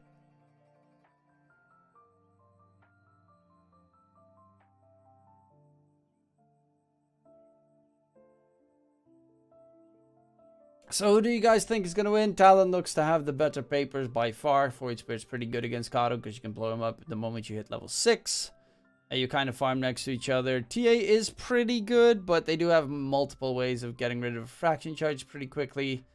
I'm not saying that Lilgun has 0 chance, but we saw Talon, even with the weirder draft, they came back and they were amazing. Is it hell in Netherlands at the moment as well? Yes. 39 degrees here. Okay, it's not 39 yet. It will be 39 a little bit later during the day. It is currently 35. Which is still not great, but at least it's not 39.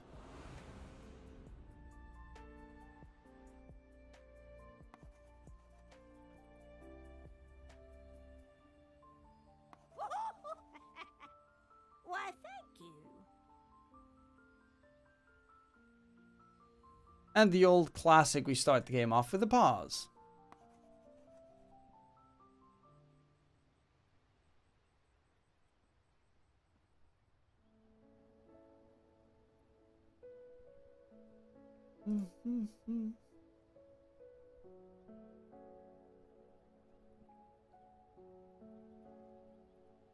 Well, they had to quickly reconnect the teams. Winner of this series, by the way, will be playing the close qualifiers, which will be in 3 days. Loser of this still has a chance tomorrow. There will be new open qualifiers for Southeast. I think the other regions are also having their open qualifiers tomorrow, if I'm not mistaken. I think like China and all of them. Well, I saw like the open qualifiers for South America. God, there's some really good teams in there. The problem is it's fucking starting at 1 a.m. in the morning for me, so I can't really cover those games either. Which is kind of saddening, because I really do love the South American region.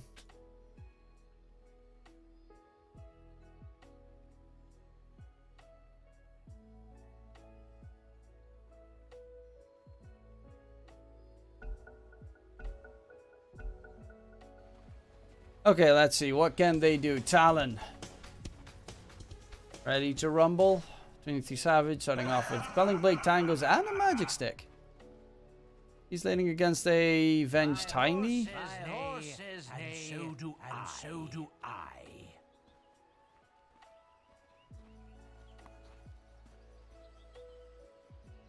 I assume it's just going to be like Venge Ags Rush, right? What would have offlane Venge otherwise buy?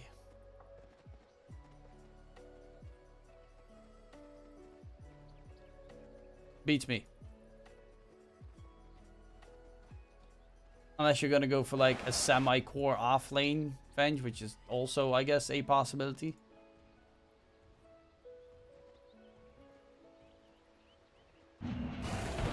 Just 30 seconds now. Yeah, tickle, tickle, no kill. The start remains. I'm still annoyed by the invites for Vega decisions by ESL. Alliance makes no sense. That one I agree with you. I mean, the fact that you also don't have anything from, what, Eastern Europe, NA, SA. I guess China makes a little bit of sense. Because you don't even know if they can go to Malaysia. With how everything's going. But that's a thing that they need to figure out. Anyway, for the major and such, Talon start off with 3 bounty runes. And yeah, the lanes that we're going to need to be, I guess every lane has kill threat. Mid lane slightly less so, because Mikoto first needs to be level 6 unless 423 makes a stupidly big mistake.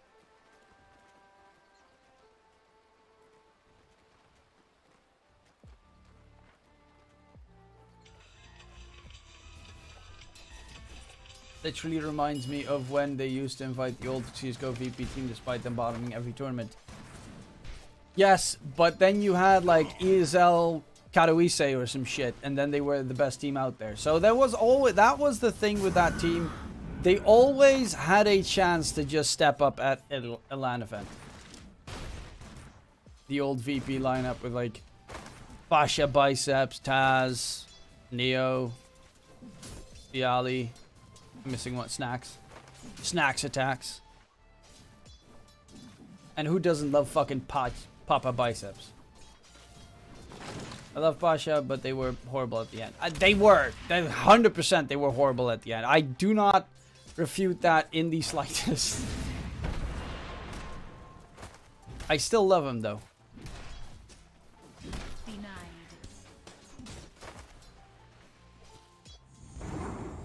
You're a snack attack. Nah, I eat too many snacks. I do attack them pretty heavily. They're just so good. And so easy to eat. Yeah, but Alliance doesn't even have that big of a fan base, I would assume. Well, maybe in Sweden. But the current Alliance... I'm more a fan of Goon Squad than Alliance. That's just because they're ex-Alliance, but the good part.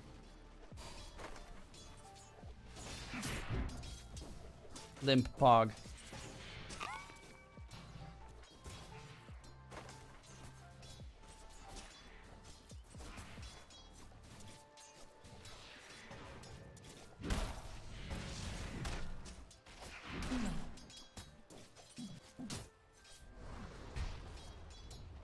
I mean, if you want viewers, you just get EG, and if you want view instead of Alliance. If you want viewers, you get Outsiders instead of Alliance.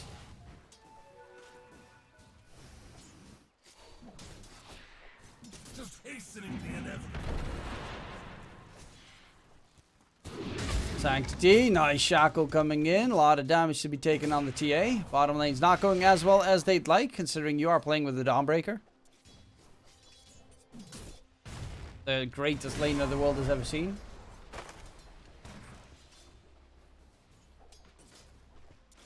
I mean, if you are looking for the memes, Adam, you just get Arkosh.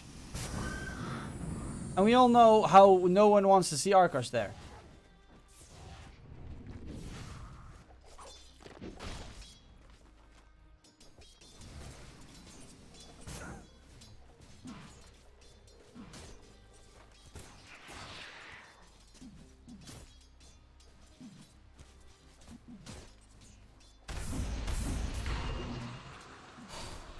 Arkosh is only a meme. They're nothing else but a meme.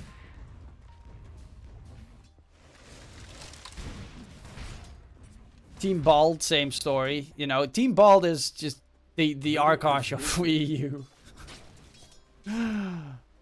Oh my god. How are those teams playing DPC? Or how were those teams playing DPC?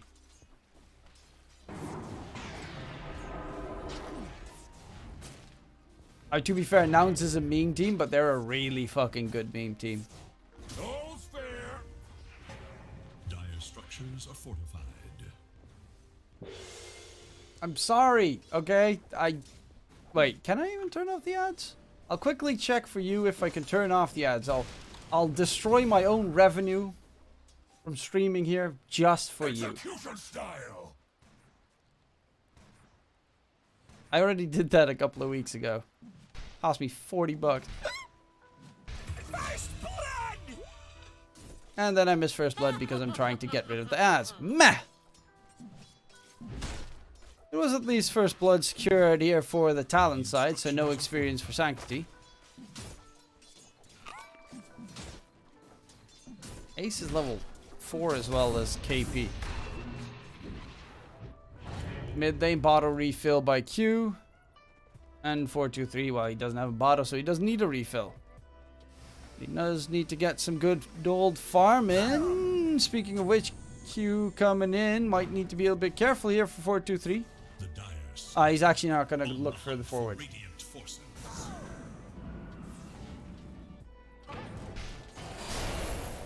Bounty. Tiny run, Kishka.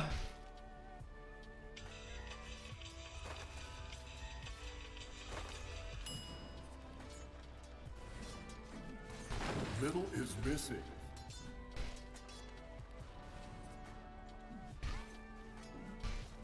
Okay.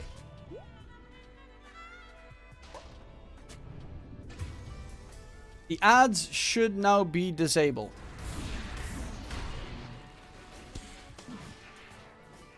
And now I'm broke. Void infusion. Magically, that works the same way.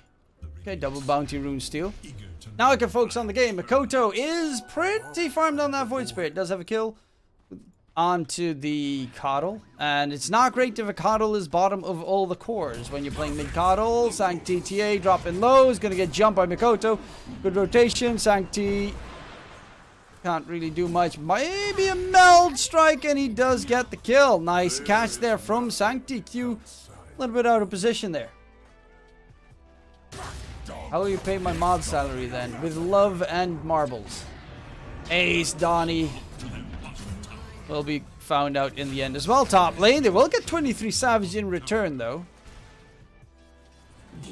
So they're at least making some plays. Vengeful Spirit second in terms of net worth. His items look like he's going for the Axe Rush, and that is not very surprising.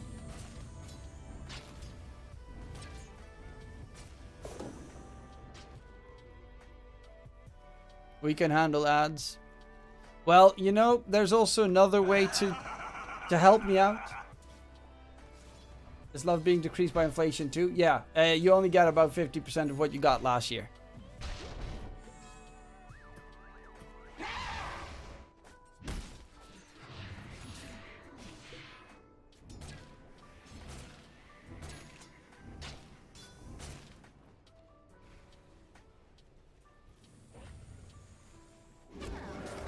Is the biggest problem. There was an interview with their offlaner that said that Nico Baby does not even practice anymore because he thinks the meta has not changed, so there's no need to practice. I think that is a very big problem if you're a professional Dota 2 player. If that is your thought process. Since last year the meta did not change, so ergo I don't have to play the game anymore. Okay, jump comes in. Sanctity. Ooh, refraction charges, baby, staying alive. And Q tries to also get rid of him, but won't be successful. Actually, he's going to be chased in. Toss up, Illuminate Blast. Q dropping low, does have the wind run, can't get it off. And the neutrals freaking kill him. Yeah, sure. Hey, Cresta, thank you very much for the sub. Prime sub, baby. Dreams. So loveless peeps don't get affected as much. Exactly. If you never knew love, then there's no problem with, you know, inflation stealing away that last little bit of remnant of possible love that you could ever have. We're getting into depressing territory.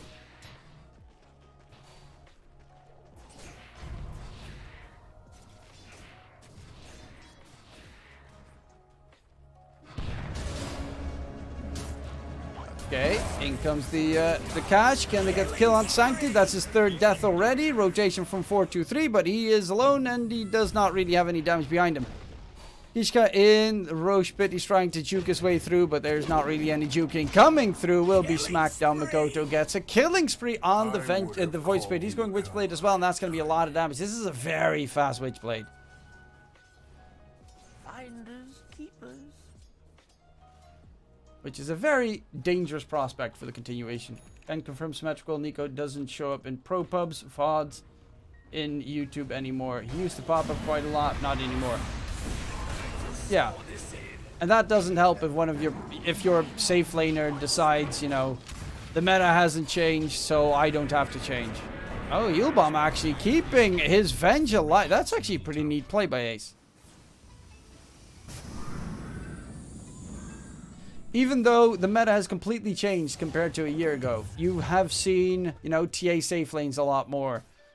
Well, that was a year ago as well. You get to see Dawnbreaker safe lane a lot. Pudge safe lane. Yeah, no, that's the same meta as we had a year ago. Sure, bro. Sure.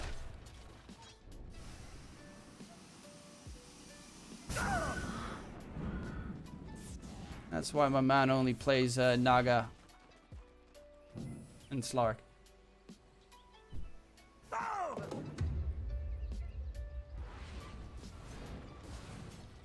Venges. Yeah, they kind of need to gank this Venge, because Venge is getting pretty big. Is level 8, has an extra point that he can put in another swap if he wants. But they are looking for that catch. Chrono is available, and Chrono will land. The Venge will get kissed into oblivion. That's that little bit of love that you still manage to gain. Is in danger. Dire's middle tower is under attack. Radiant's courier has been slain in cold blood. Bottom lane. Ace dropping low. Heal will keep him going at least. Makoto's looking for more. He actually doesn't have a disengage. And is going to get jumped, tossed up, damages too much, and they find Makoto. That's a 3 kill streak. That's a very big kill. Buff Morph and Nico is back. But Morph still gets played a lot in this current patch. A lot of teams are still running Morph. It's still very freaking strong.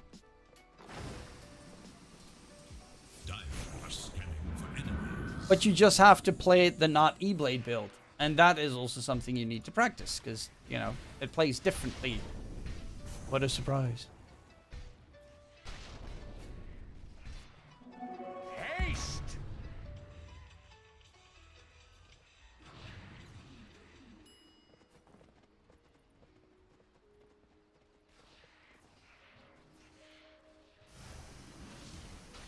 Well, it's going pretty good on the coddle farming side of things. Top net with right now KP is second.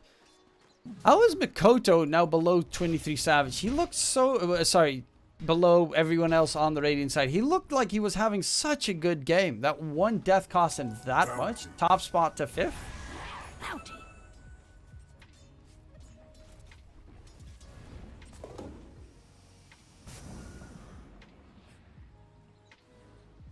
Okay, he's got... Did get pinged out by Q. Lurking about. His Blink Dagger is going to take a very long time until it's finished. But in the meantime, you do have TA Sanctity farming up. He's going for the Deso. Once he has Deso, they can go Roche. However, you kind of need to bait out the Chrono before you go Roche, because otherwise you kind of die. Bottom lane, Arena gets thrown out. Ace is dropping low. Does have his heal bomb.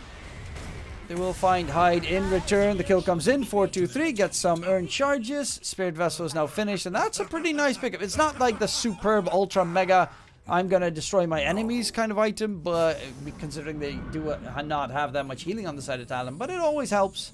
Especially against Wind Ranger. And like these heroes are very squishy. So even the dot with the spell amp from the Solar Bind is like a lot of damage.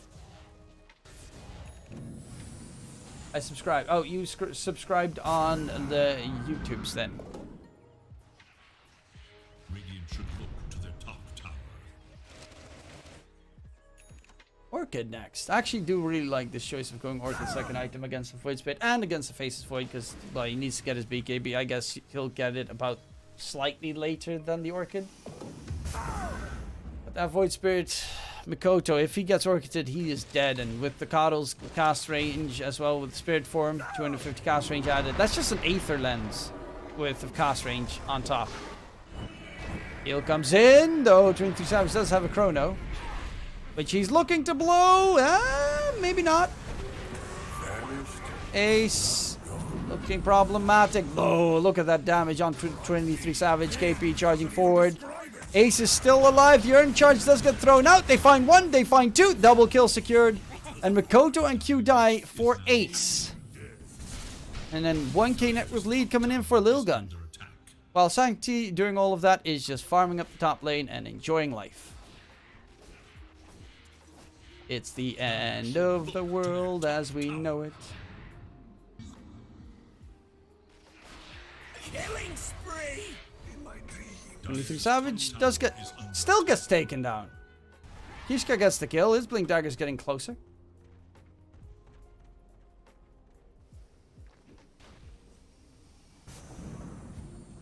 They're not looking that good on the side of Talon.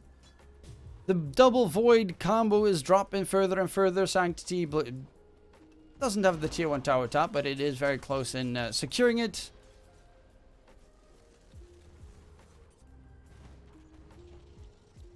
The support duo on the Lilgun side is very strong. Like, they're super tanky as well. Healing, damage-wise.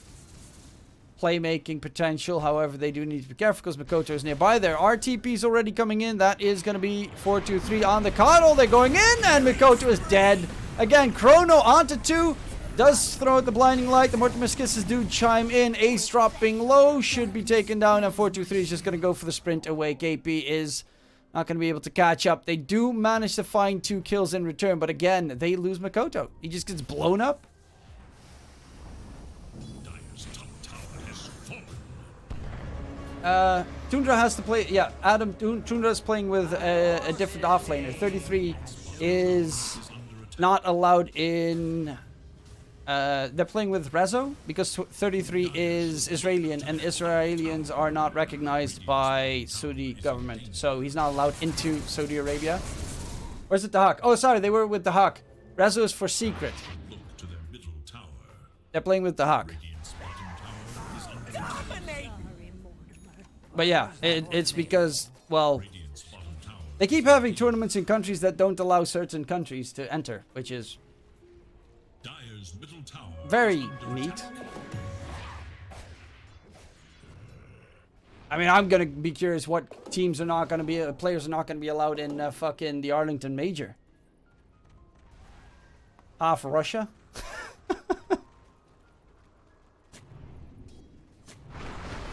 Malaysia has the same problem, by the way, because they also don't recognize Israel as a country.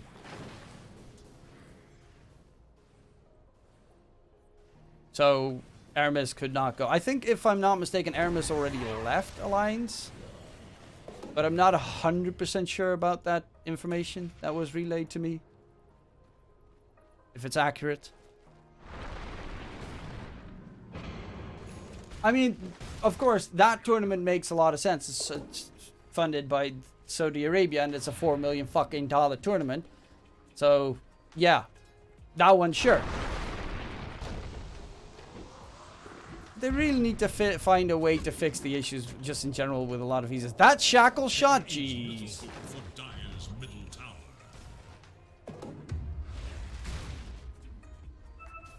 Same reason we playing the World Cup in the desert. In November. We're playing the World Cup in the desert in November. And just think. Last World Cup that we're going to see Messi, that we're going to see Ronaldo, that we're going to see Neymar, that we're going to see... Bro, the amount of players that we're going to see their last big tournament of is insane. KP gets swapped back, stunned up, gets the arena off, will die. But they might get the Venge in return. He does have a magic wand with a lot of nice charges. Actually, he doesn't care about dying because he does, of course, have his Aghanim Scepter done. In comes the Chrono. Gets the swap going. Keeps 423 alive, or so he thinks. But there's going to be the Aether Remnant jump coming out. How is 423 still not dead? Finally does fall. 23 Savage dies in return, though. Vengeful Spirit. Aghanim Scepter coming in clutch. Hide in trouble. And Sanctity does do a fuckload of damage. Only visa solution is like having every event in like Copenhagen, because that's like the only country that government will make sure esports visas get approved. Dire's middle tower is no more. Or just like have esports visas as a thing worldwide, globally.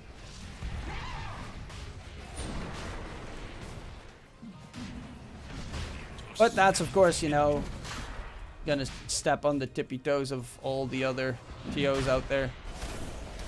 And the like. Oh, KP gets crushed.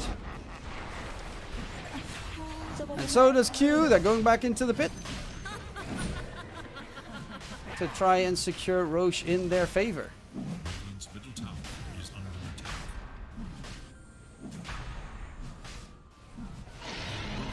And they do manage to pick it up. So, Lilgun looking pretty good. Then again, they looked pretty good last game, and then everything went horribly wrong. But Sancti is now playing a very strong late game core.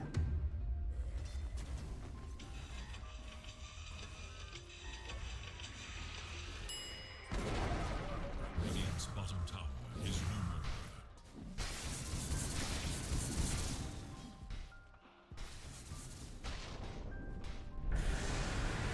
Going in onto 23 Savage. The Void's dropping low, and he just dies. He dies to the Orchid burst damage in the end. 23 Savage. How many deaths? 5 deaths. Mikota's on 3.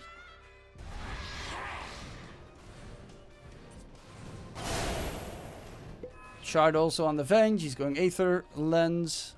Gotta get that cast range. Gotta get that ownage.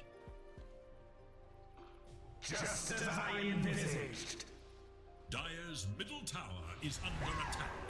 Yes, bounty. How are the Singaporean rules actually for visas? Dire's top tower. So I have no idea what the rules are there. Dire's structures are fortified.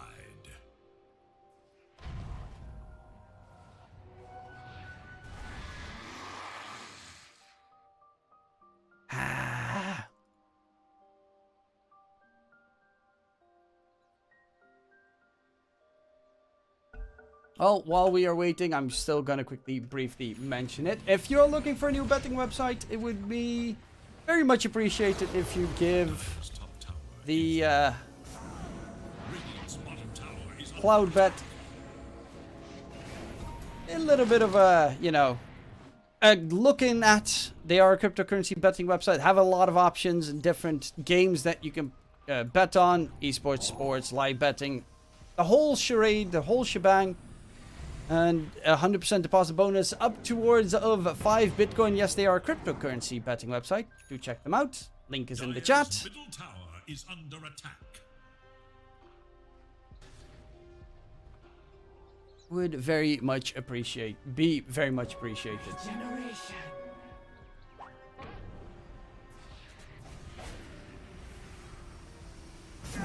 We also do have a Discord where we have a lot of betting and gambling fanatics, and also just a lot of just chill. The link is not working for you. How the fuck is that link not working for you? Working for me.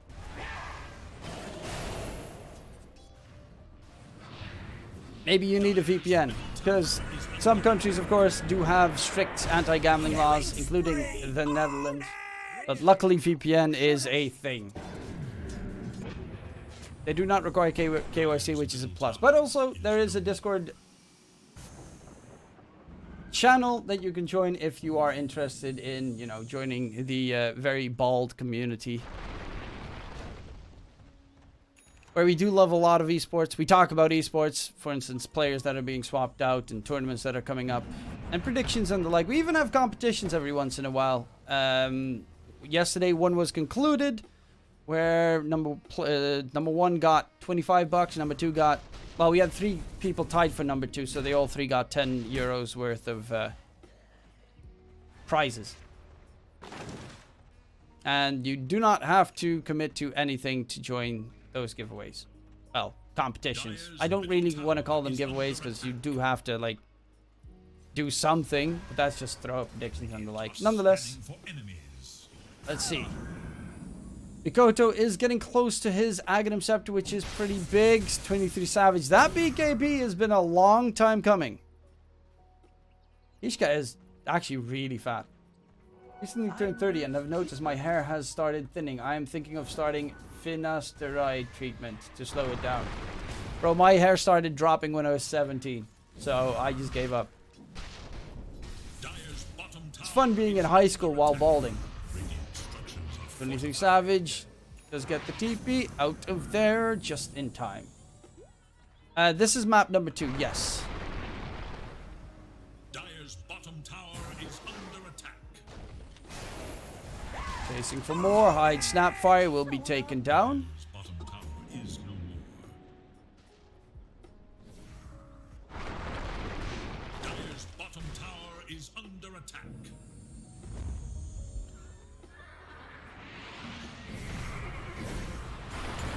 Can they get a catch here? They are trying to. 23 Savage does get the jump away. Back to safety he goes. Dire's bottom tower is under attack.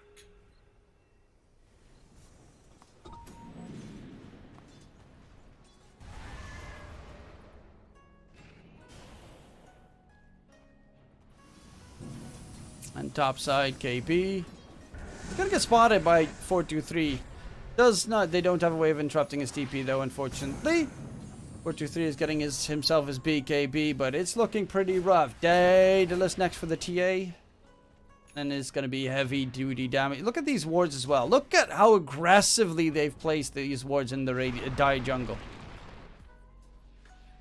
You get anywhere close, you die. Discord link doesn't work. Why the fuck does that Discord link never work?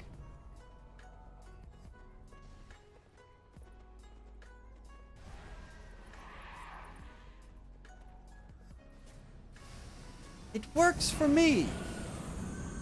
That's why I'm very confused.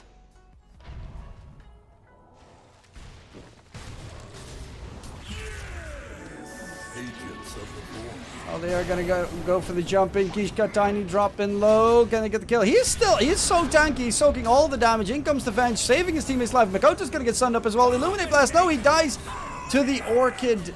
Burst damage, jump in. 23 Savage gets a 2-man catch. He's gonna go for, again, the Tiny.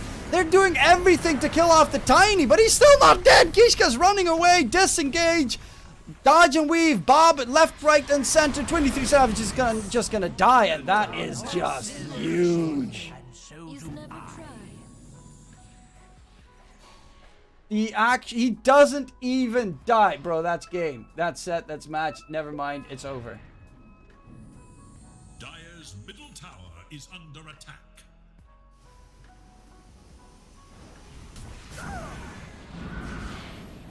Dire's top tower is under attack.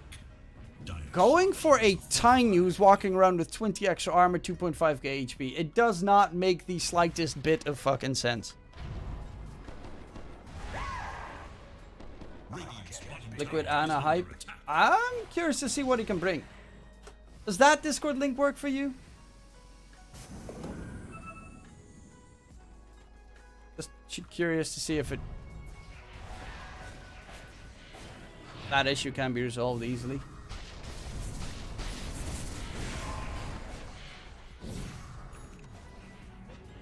Discord link in your Twitch profile works for me. Oh yeah, there's also a Twitch profile Discord link. I don't actually have to type it in chat, because if you just scroll down, you see the links of my socials, and it includes my Discord link. Duter, I don't even know how the fuck to pronounce your name. Duter de Paul Puck 69. Haha, 69. Hog. It worked. Hey, Rob Roll! How you doing? What have you been casting lately, actually?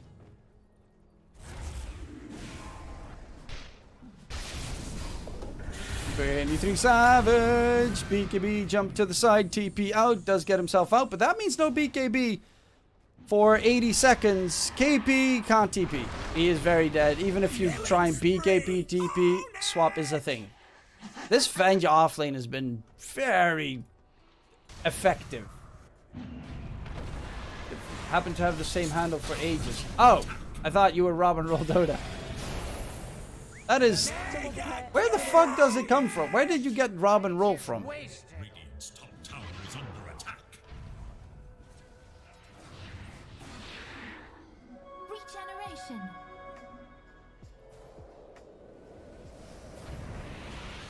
Wait, how did he die? I actually don't know how he did die. Wait, how? Tower is under attack. I thought he TP'd. I completely lost track of how he died, and I can't go... well, I can't go back in the past. I actually thought he just jumped in the trees, popped BKB, and TP'd out. Huh. Oh, his TP was on cooldown. Oh. He's got the shard now. Kishka.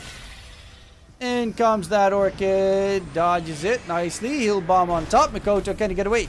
He needs to pop his spells! And does get his spells off. Dropping low. Will be able to get away just in the nick of time. Sanctity.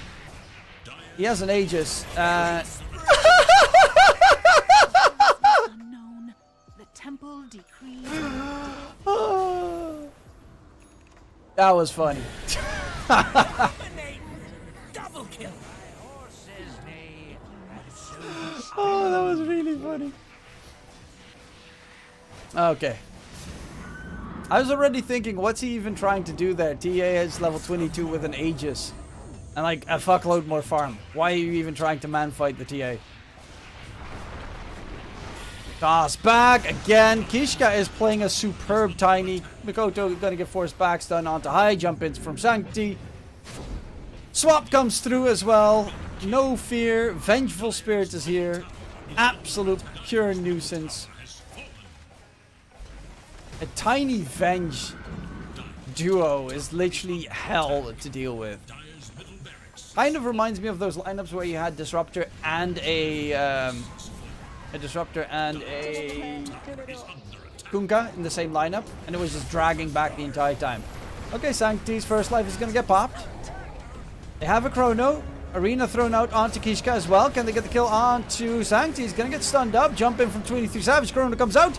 The swap, though, gets Sanctity out of harm's way. He pops the BKB, turns around. Nice Yule Scepter, staying alive for a bit longer as Mikoto, but the jump on the backline, that's going to be a big kill. GG gets called.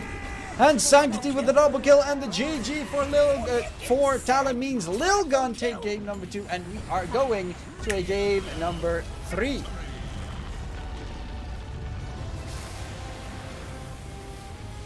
They got fucked this game. Like, they got destroyed. Oh, while waiting, we might as well jump into the, not that one. Of course, okay, Army Geniuses first TNCs just ended as well. Let's see who won that one. Oh, GNC 1-2-0. Oh, who would have thought Naga Siren versus Alchemist is a very stupid matchup. Ah. Oh. Never seen that one come in. So TNC is going to the close qualifiers.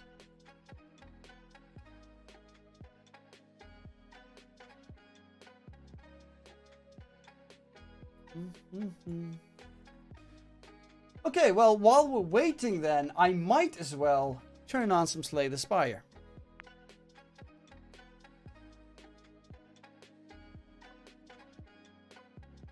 Marble Universal Space. So, who's going to be the Marble Champion this time around? If you want to join, type ! play in chat to join. With the associate, if you are a sub with the associated color to boot. On the right side, you can see 2 to 10. If you want the Japanese ball, you type ! play 10. You get the Japanese ball. That just looks like a red nipple. I just insulted their flag. That's a very stupid thing to do.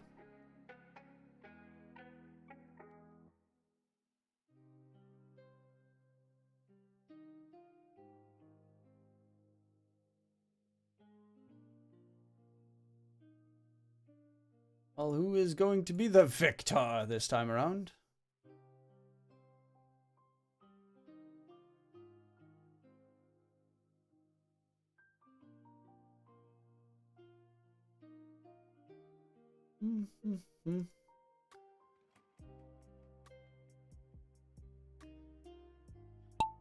Well, the marble race is live.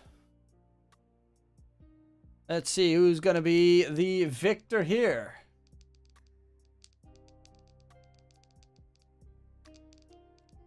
Tangelina is in the lead. Everyone is chasing that ass, looking for the juicy overtake, which is going to be Felix, actually, miles ahead of the rest.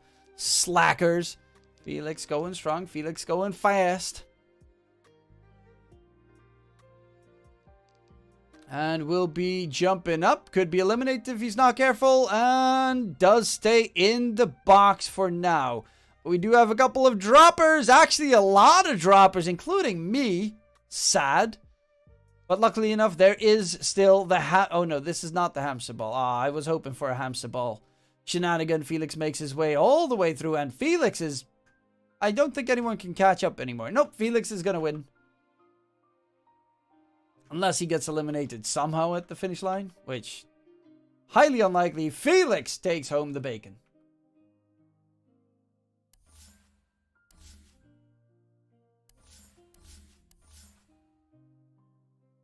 And who's last? Symmetra. Symmetra. For shame. 4chan.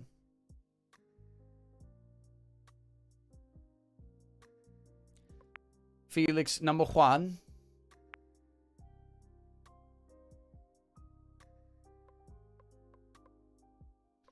See, Festival Abyss Adventure.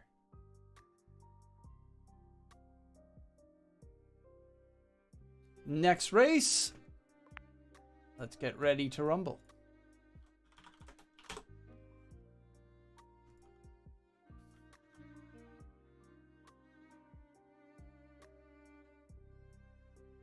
Don't forget, if you want to check out Cloudbet, there is also a link down below below the stream. There is a logo of Cloudbet. Press that logo, join the website, and the like. It is a, well, it's, you know, It's a betting website. It has everything that you want and believe in. And while you're at it, don't join the Discord channel as well. That is filled with a lot of people that love esports. We don't have official broadcasting. No, I think closed qualifiers will be officially broadcasted, but the open qualifiers are not officially broadcasted. So that's why you've got me. I know. It's unfortunate. You're stuck with me.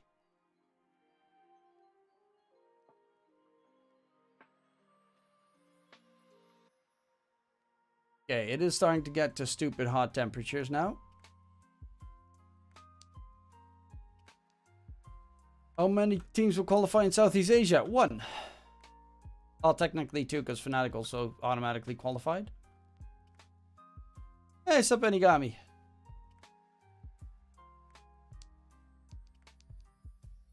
But it's actually in the lead right there. It doesn't show it because, of course, where's the finish line?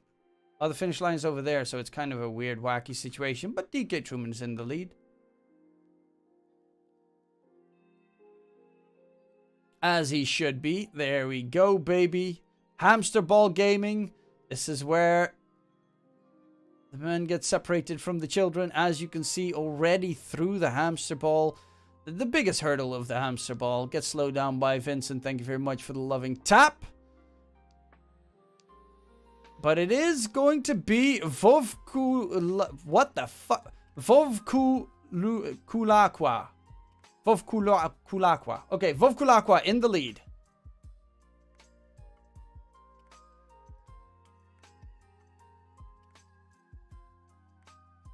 And still going strong. Still going fast. However, being blocked as we speak. In comes Roll It. I still don't. I've seen you so many times in my stream. I have no idea how to pronounce your name. Row your boat gently down the stream. Through the portal he goes. Down the steps. No one's on the chase yet. No one's nearby, but he is going to get launched soon.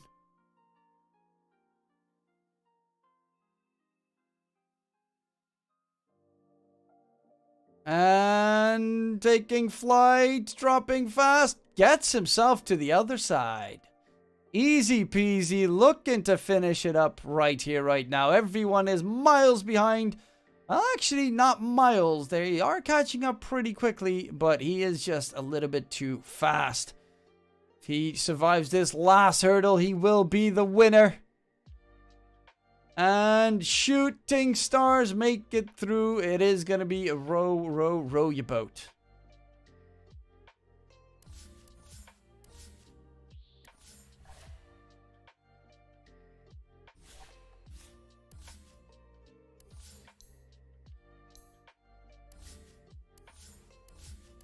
Is the game still not showing up?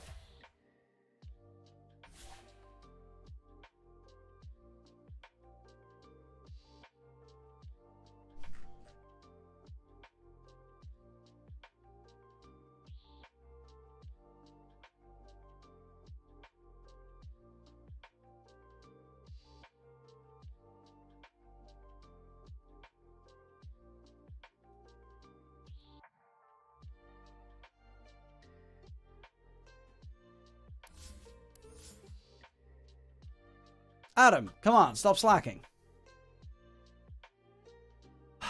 Come on, Adam. Whee! Easy, look at that. 74 points gained in that race. Oof. Oof.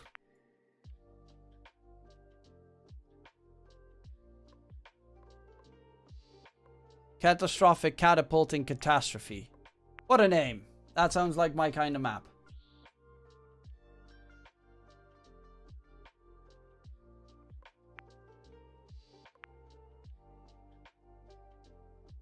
It's a cat. Pog.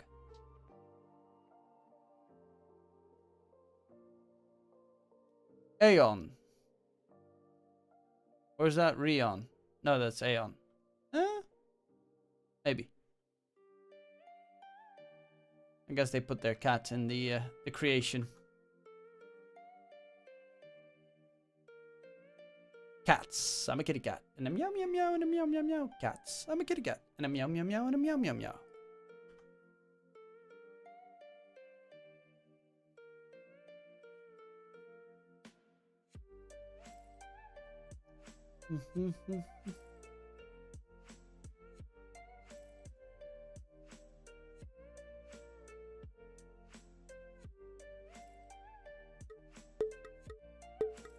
Let's go hardball.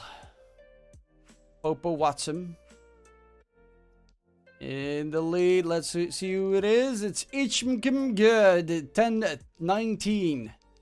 Popo Watson right on his heels. Oh, Sox taking over the first spot, but will he continue that run? Because they're all coming from different angles. It is right now nothing left in life. He's going through the middle path, which will send him through a funnel. I don't know if that's advantageous. Darksteel gets owned in the meantime. So does Perp Smoke. Rip my subs. Perp Smoke, you shall be severely missed. Oh, look at them jumping up high, though. Felix again leading the pack. Nothing left in life right on his heels.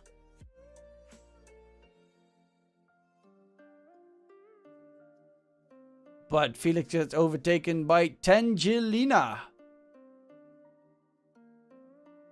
And there we go, Tangelina. Zoop forward. Nope. Gets slowed down in the process. Ichkaminga, however, will not be halted just yet. They still have to go through the pusher. The double whirly. Ishkming, if he gets a good timing here, could be advantageous. Has had to. And he's going to say, ta-ta, suckers! Eat my shorts! Has had to. So close to the finish line. And he will drop it like it's hot. But will he get it? He's going to get slowed down on the last final hurdle. Oh, bounce, bounce, bounce. And has had to. Has to. Does make it through. And DK Truman dies in the end. Are you kidding me, game? Why do I have to falter right at the end? Why? Why is that needed? Oh, they're remaking the lobby for the ESL. Like, it's taking quite some time.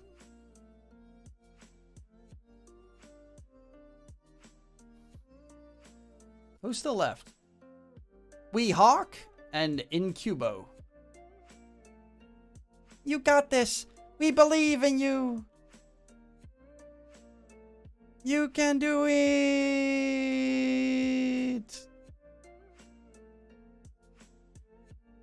Incubo finishes in last place, but at least he finishes. Unlike my girlfriend.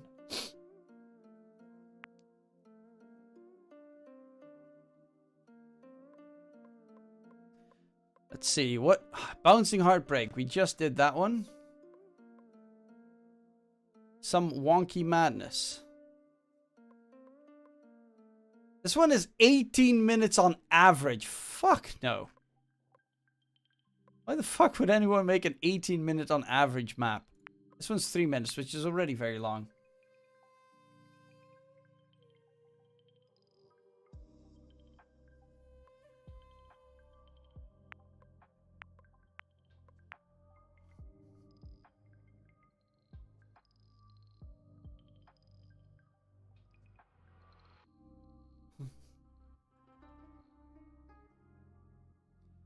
Da, da, da.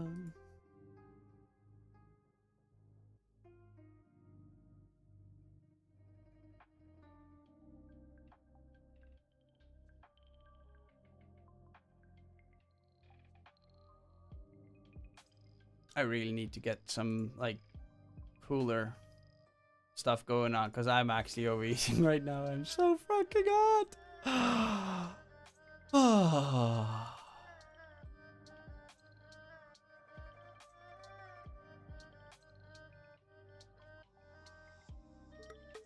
Okay, let's see. Who's going to take home the juicy bacon? We got 14 marbles in the race.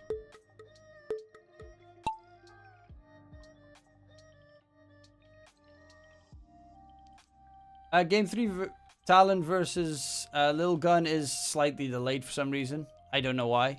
They're making the lobby right now. Mr. Z Gaming. Okay, this is an interesting map. Texture is also kind of cool. In Cubo. Last place for previous race, first place right now.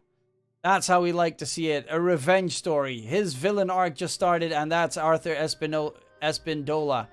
Denying him entry into the front portion of the pack. Let's play Dota 2 now on the right side, but it's Arthur that is still leading by a pretty nice margin. Arthur will be overtaken by God Yusuf. But Arthur is still neck on neck against his opponent. Actually gets a really good entryway into the next stage. However, Felix, where the fuck did Felix just come from? Oh, from topside. Okay, sure, Felix drops in just for good shizzle manizzle. And I guess they can get launched further forward. So this could be an interesting aspect in how you finish the race. Because there are some people that are going to get launched up in the sky. If you get a good bounce, you might fly up forward. Get a bad bounce, you're probably eliminated.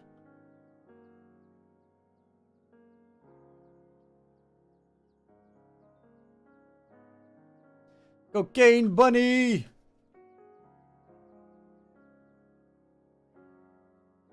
That's just your average Playboy Mansion bunny. I fucking love cocaine. Oh, that's a really nice picture.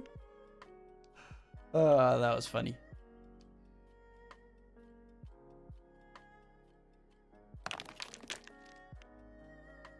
Oh, Nothing Left in Life and Rooney are both eliminated. Cocaine Bunny trying to get his way through.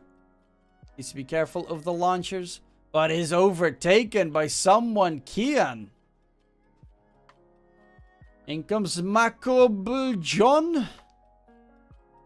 And he is right next to the finish line. Can he get his way through? Tick, tick, tick. Boom. Possibly gets blocked back. And Ich Mkunga. 10-19 comes in for the victory lap right there. Right at the end. Takes over the lead. Why is DK Truman last? I don't know. Cocaine Bunny, you just did not take enough cocaine. That's just, it's just that simple.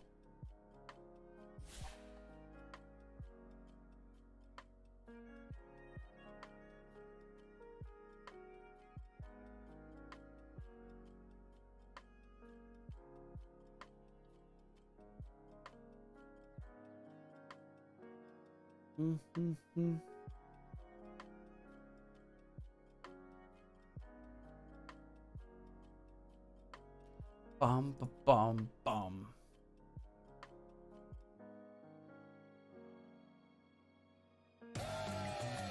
New track record even. Oh my lord, we have you have the best record on this map from anyone else who's done it.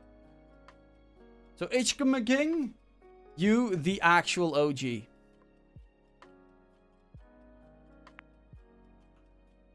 Dota Live go.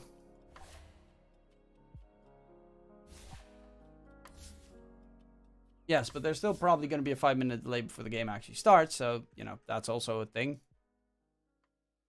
I will be, however, going downstairs for a little bit. For about 5 minutes. I will open up a new area, I guess. You know, 0 eliminations. Maybe that might be nice. I'll do this one and then I'll take a 2-3 minute breather. Oh.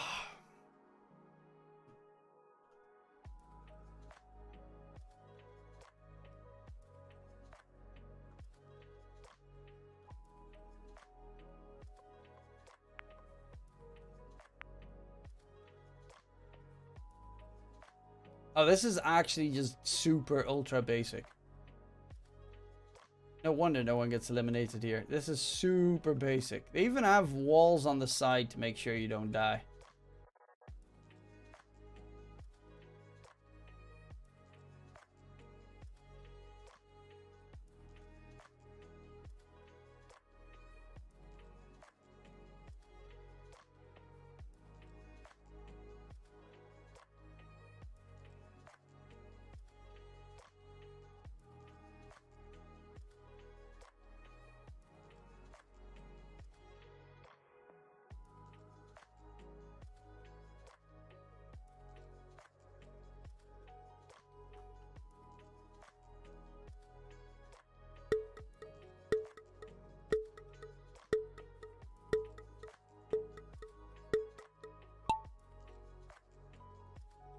Hey, Rooney. Nice picture.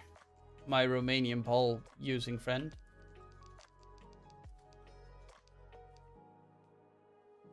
Dead or alive, God Yusuf.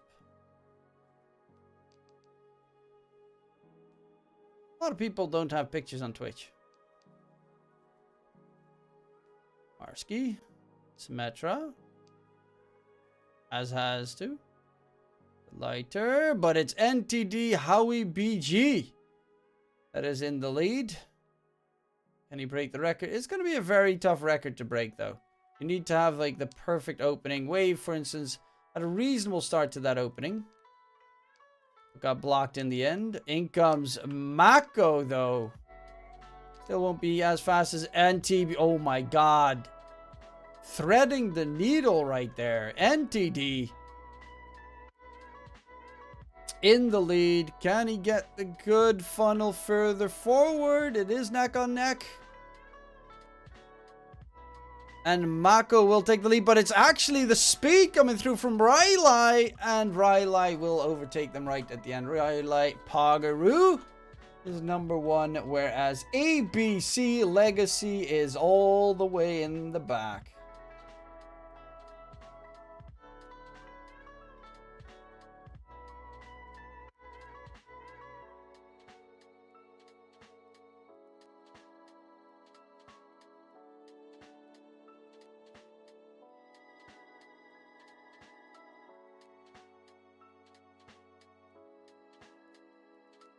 Wee, ABC. Easily. Hey, thank you very much. Sabi for the sub. Prime sub, baby. Got to Dreams. Not a single player eliminated. If there was elimination, you know my marble would be gone. That is probably very true. I will be going quickly to just get a breather. I'll be right back for the draft. It should start in probably a minute or so. So I'll be back in a sec. Again, don't forget, might as well. For 3 years and 9 months. Jesus, that's long. Don't forget, check out Cloudbet and Discord. Cloudbet is a nice betting website. Use the link in chat, as you can see, and then you get a 100% deposit bonus up towards 5 Bitcoin. Indeed, it's a cryptocurrency betting website. And also check out my Discord for predictions and competitions and all lots of other fun.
Oh no, you gotta be kidding me.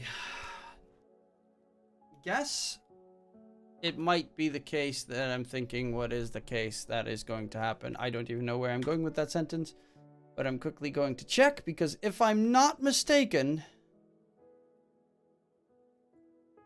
they are adding 15 minutes delay to this lobby. Are you still casting CSGO, Truman? There is no CSGO right now, but I am planning to cast CSGO in the near future. Again, there's going to be like the... what's it called?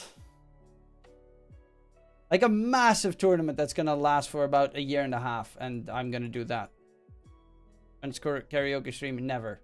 The Switch things has been discontinued.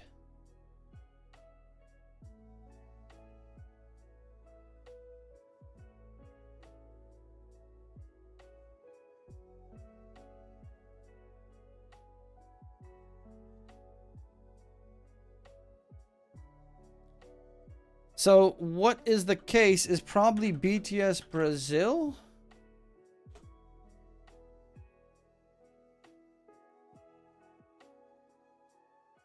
Oh, they don't have the stream up either. I would have assumed BTS Brazil was in the lobby.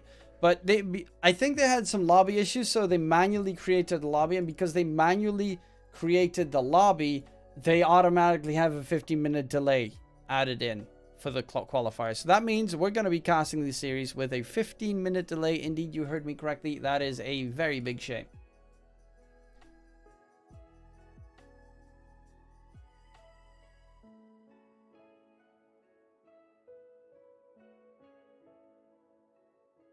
I love when you tried singing Russian songs. Yeah, that is never... no. That was so terrible. It's beyond terrible.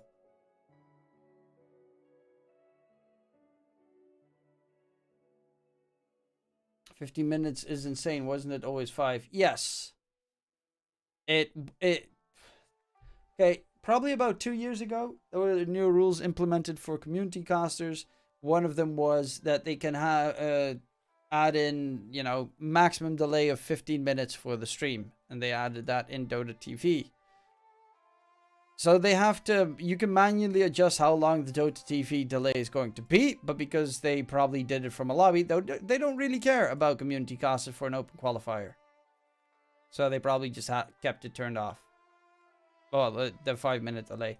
Whereas if it's automatically done, it is a 5-minute delay. So it's kind of, you know, a little bit annoying.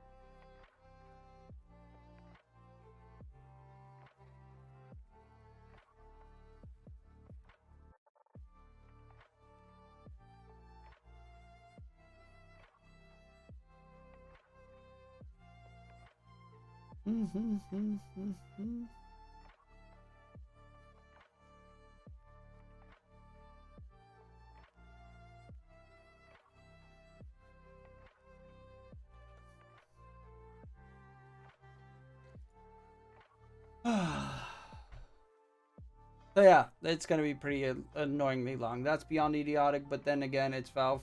Well, it's not Valve. This is ESL. Or you mean like in general the rules? In general the rules, no, they're not really idiotic because you had like Gork and Admiral Bulldog that did a lot of community cast. I did a lot of community casting. I still do. But there were a lot of tournaments where like a massive amount of viewers went to the Gorp stream. A massive amount. And they kind of had to rectify that. Otherwise, there was not really profit to be made for TOs. For smaller TOs, that is.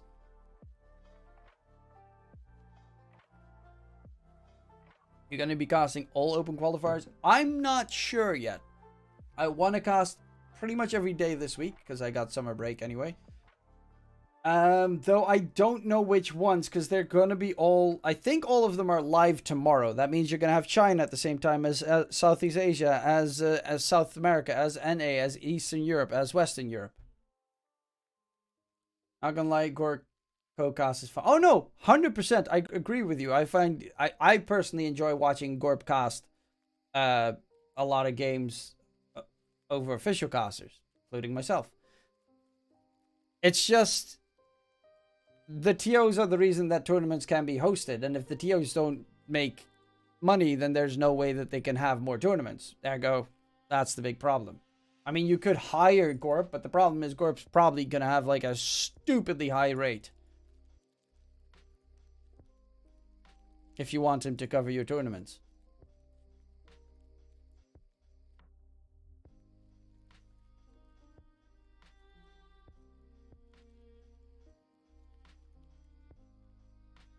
What took so long? There's a 15-minute delay. For me, for instance, I charge about 100 to 150 for a best of 3. Well, if you go upwards to any Division 1 cast of the season, you're looking at like 400 per best of 3. 300 to 400.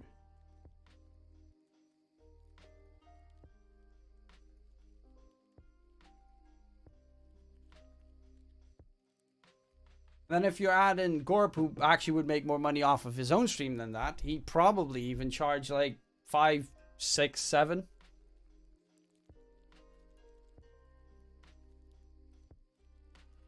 Sup, SMG? DK Truman, they say the delay is to combat stream sniping. With a 15-minute stream, sure.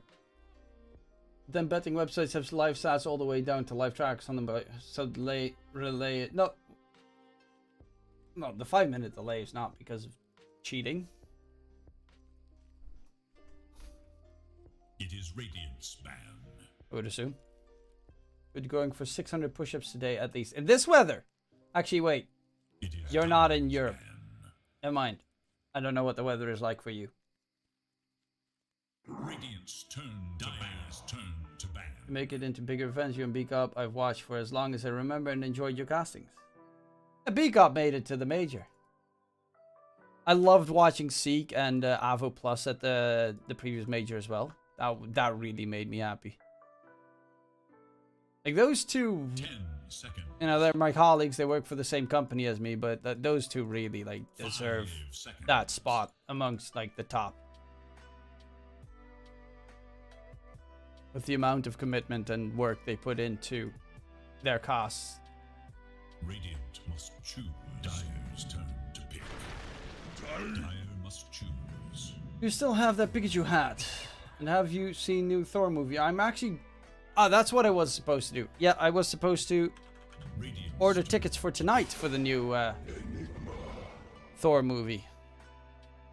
Hiccup struggled a lot, I remember, and he did a crap ton of Chinese events till he got his break. True.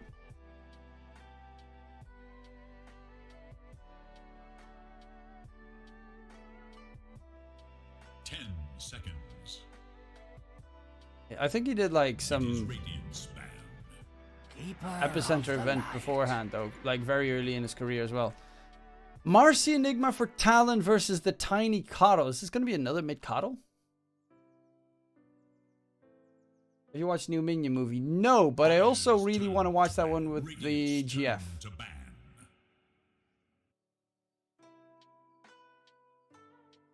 Because, well, she is really a person that primarily just likes watching cartoon show like Disney and stuff. She doesn't like watching other shit for some reason. I still don't know why. 10 Which is seconds sad because I remaining. am just a massive movie buff. 5 seconds.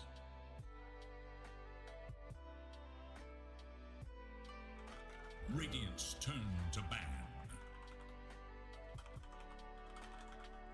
It is Dire's ban.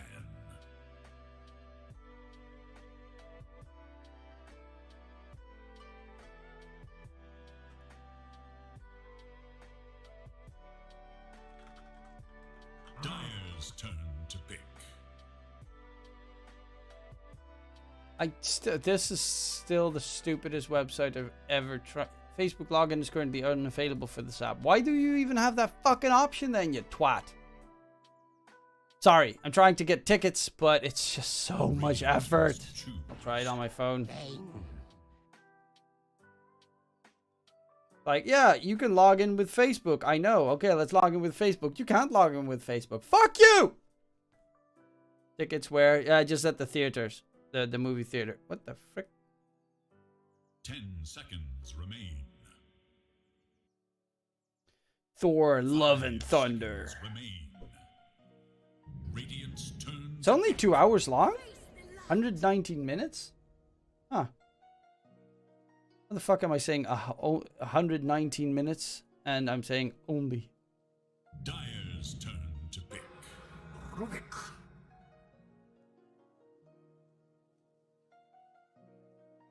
Ooh, very good Rubik. Ah, Don Rubik. They have counted that Enigma massively. Let's see, I probably want to do it in IMAX 3D, right? So that would make it 9:30 in the evening, which is, I personally like that time, but we'll see.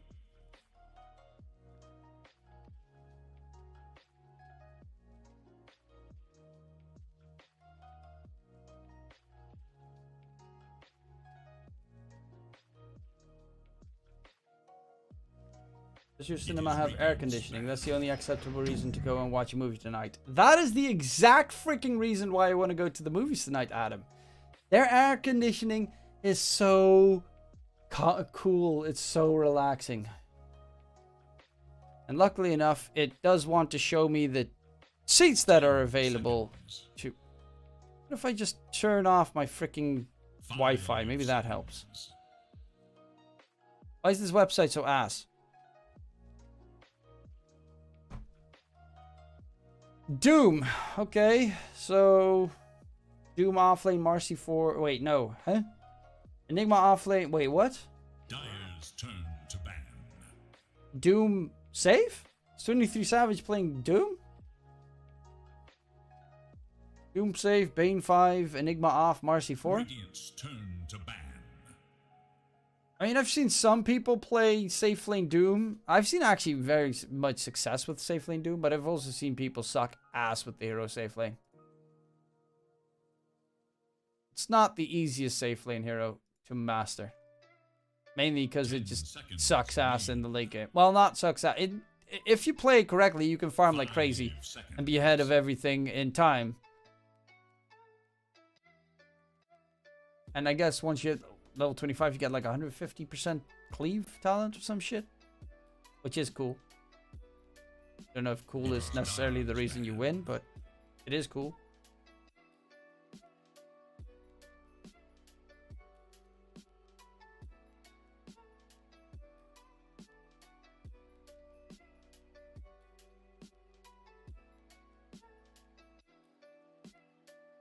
Seconds. 5 seconds remain.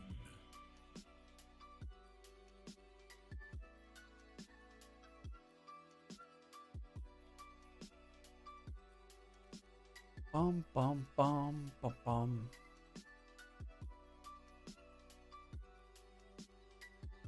Okay, 3 tickets. Don't need IMAX glasses because I keep fucking buying them every single time. No apparent reason. Let's see if I can log in on the website now. Login is currently unavailable for the website. Fuck you.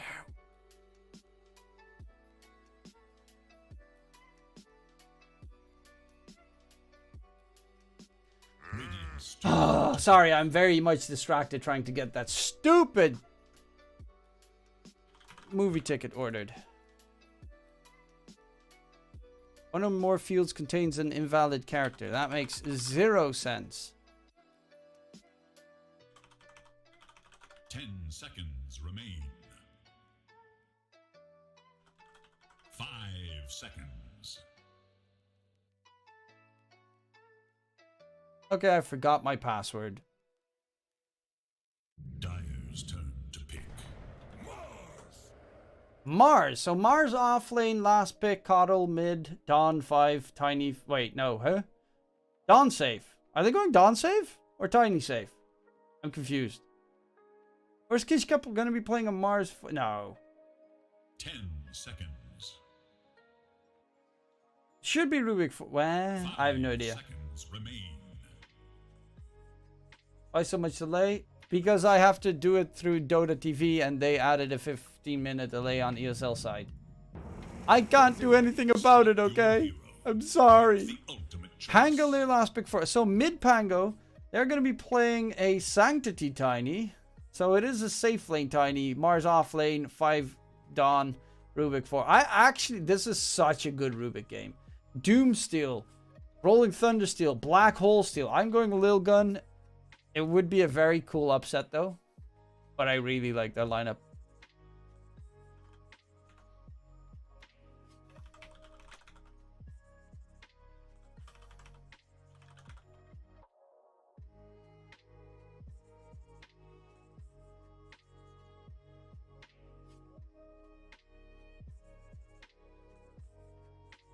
Ten seconds remain. 5 seconds remain.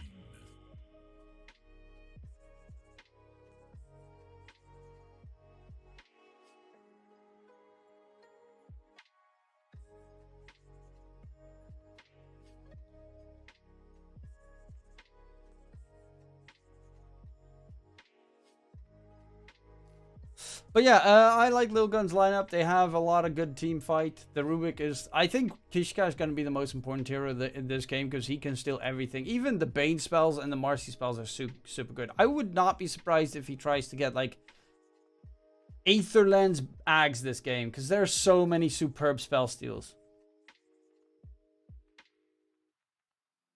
Trying safe is always nice because you can blow up the Enigma Eidolons very quickly, especially with the Dawnbreaker added in.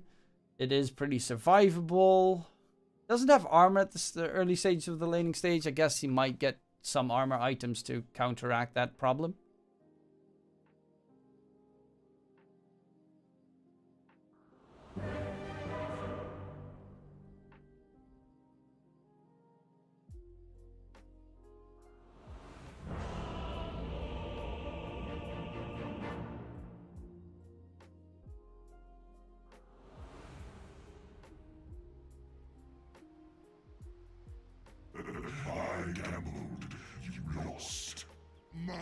Let's see what they can bring.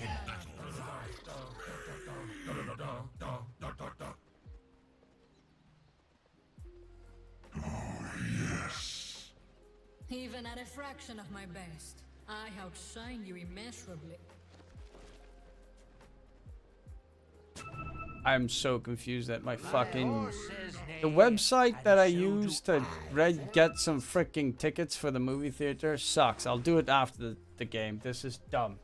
I hate that website so much. I don't know why they made it 12 times harder.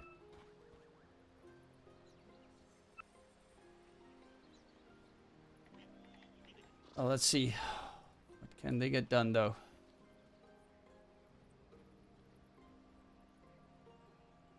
"30 seconds and counting.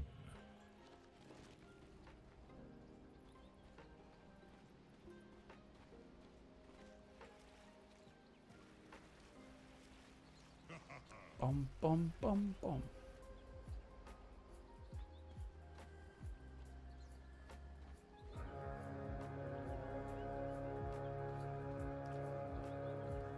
Grassing out should be 2, maybe 3 bounties. Victorious. And it is going to be the bounty picked up by 23 Savage. So it's a 2 for 2 bounty room trade. I actually kind of want to reconnect because I got the visual bug. Are they going to aggro tri-lane? And that 23 Savage solo. Q drop in low. Does not have the rebound. It's dropping very low but won't be taken down. And they'll just walk back towards the lane. I'll quickly reconnect.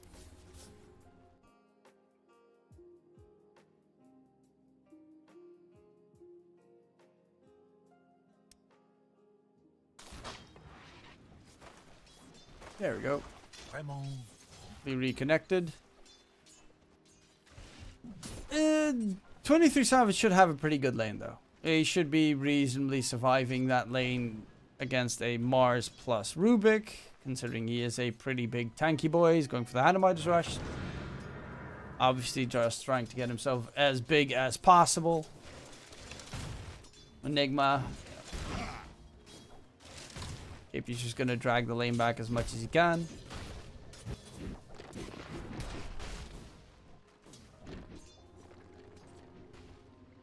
And then underneath the tower should be able to get some good farm going. Looking to get himself the Wraith back, the greatest item the world has ever seen. They have no real Wraith-backed hitters on the side of Lilgun, so that's one big plus for Talon once that Wraith back comes in. Because who the hell is going to hit that Wraith back a multitude of times? Tiny? You don't want to spend Tiny's right clicks with the big log to try and kill off the Wraith back. Coddle doesn't want to get anywhere near a fight.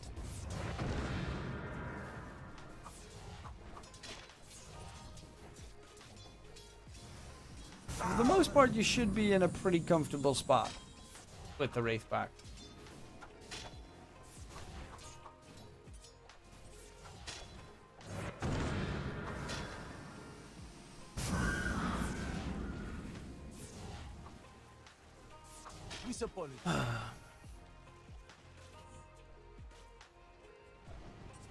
Farming up Makoto. He's actually, I mean, that's the plus of laning against a Coddle. You should pretty much always get a good lane. Considering you just he farms, you farm, so you should get free farm.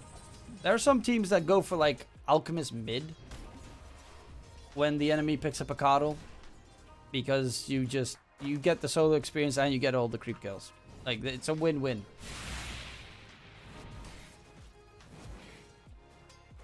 That's a hero that can become a beastly monster.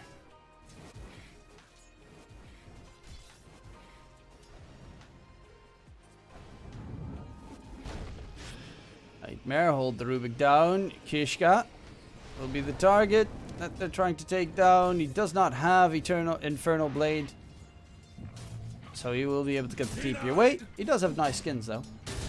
Skins equals wins, obviously.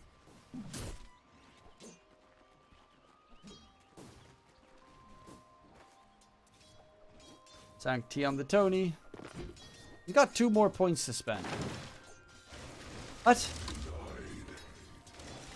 At least get a second point in tree throw.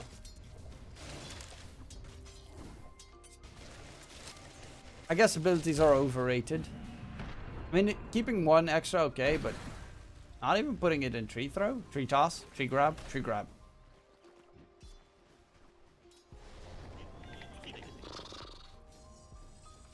Bane with triple mangoes.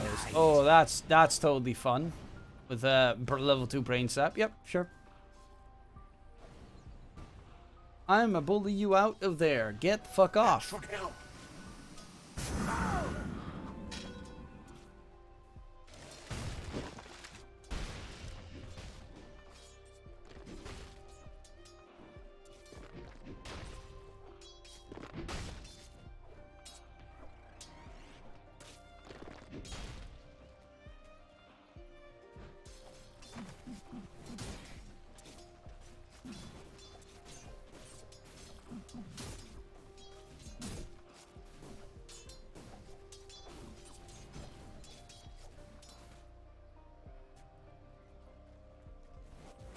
Kishka versus 23 Savage.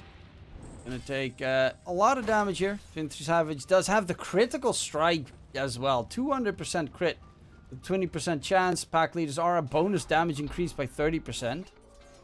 God, that is a really good creep to get as a safe lane do. So Q TPing in, and that puts the Mars in a tough spot of bother.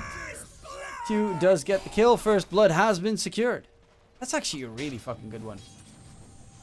I love the background music. Yeah, sure.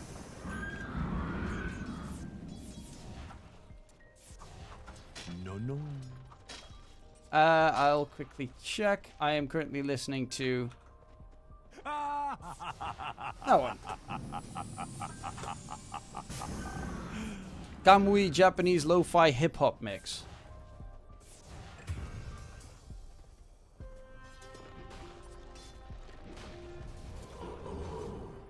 423 is having a good time in mid, but he's the only one that's having a good time, it seems. Well, Sancti is okay-ish against the Enigma, but the problem is, as you can see, the experience difference. KP keeps denying all the range creeps. He's got 12 denies already, and that is problematic for Sanctity to get the experience needed. Actually has 2 points in Avalanche and only 1 point in Tree Grab. Is he going for... Let's get max level Tree Grab, my dude. This is weird.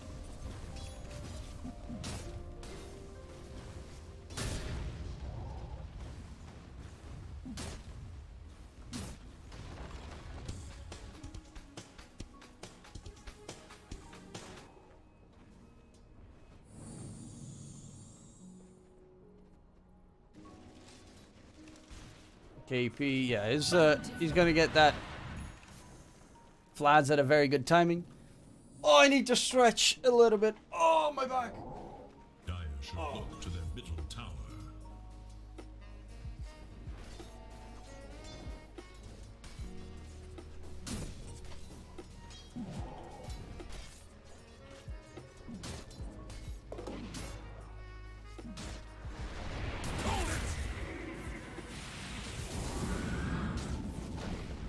Well, they are.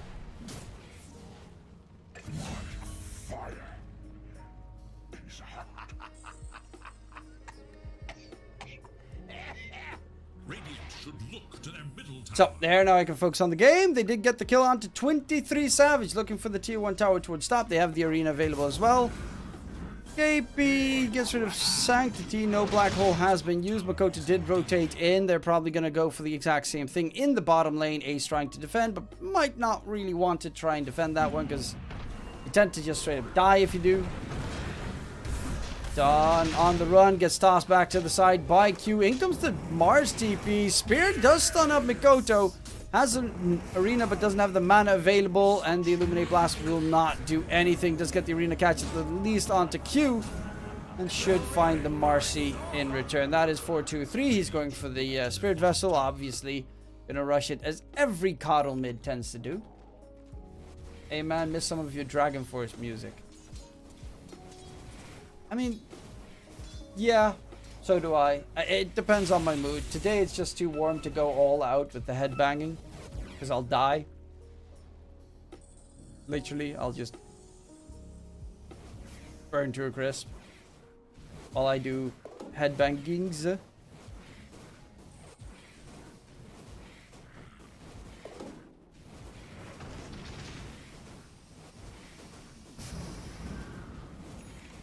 Hey, Japan's playing against the Philippines in basketball right now.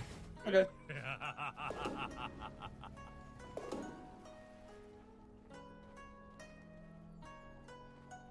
Makoto is going for that Diffusal Blade build up. And going for another kill here. 4-2-3. Does have the heal. Q actually takes a lot of damage in return. Radiant's bottom tower is under This Coddle is still a scary prospect. Even though Sanctity... Yeah, look. 2 points in Tree Grab right now is just too little. Radiant's bottom tower is in danger. Tiny Head, pretty much a full free lane, is below KP on that Enigma right now in terms of net worth. Mars is even further down below.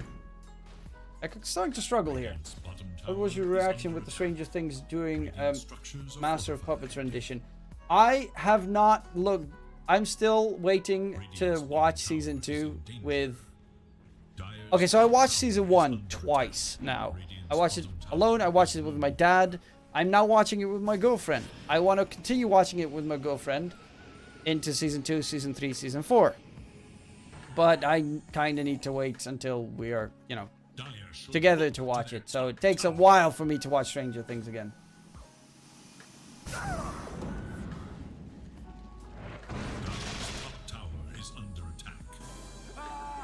But I do love Stranger Things. It's such a good show. There is Ranksy, I do both. Radiant's middle tower.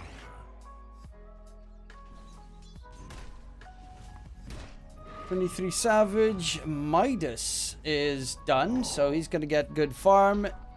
Obviously, max level Devour plus Midas equals a fuckload of money. Makoto's defuse is very close. KP Wraithback. He's almost done with the freaking Wraithback. Full Wraithback. 30% damage reduction. That also does the pulsing AoE damage. Slightly very annoying for if you have a blink carrier in your team, which they don't really Their structures have. against attack. Dire should look to their top tower.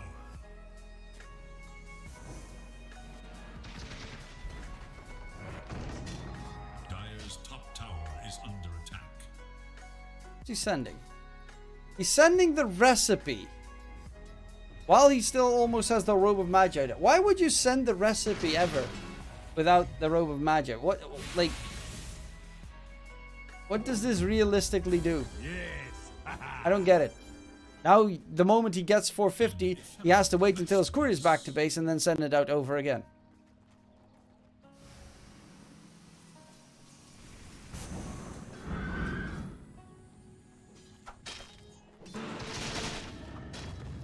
Yeah, look. Oh, where's the courier? It's still not back home. Ah, now you gotta wait.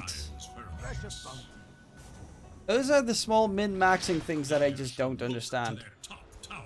Dire's top tower has fallen. I even still buy the other piece first before the recipe. Well, in this case, his inventory is full, so I get it this time. Well, once that diffusal is delivered, he can actually probably solo kill that Mars. I already can, but Mars does not like being slowed. Nightmare comes in. Does have an arena, but nice heal bomb comes in return. Arena gets thrown out onto Q, but Q, well, he is just going to be completely fine and dandy unless Kishka can burst him down. However, that's unlikely. He jumps away to the side. Kishka does have a zap in a second. Needs vision of Q. Almost got that zap going. That probably would have killed that. No, he would have survived with the infused range off. Black hole gets used by KP. Without Rubik, there's no way to steal it away. And you can use it willy-nilly, scot-free. And 23 Savage is getting pretty freaking big on this Doom. You excited for the House of Dragons series coming up soon? It's sort of... you know, season 8 of Game of Thrones still put a bad taste in my mouth. And also watching the trailer of the new Lord of the Rings kind of... the Rings of Power. You know, it feels very similar, Rings of Power and the House of Dragon. And like aesthetic and how they want to make it look. So I'm not sure. I'm not sure how I'm going to feel about it.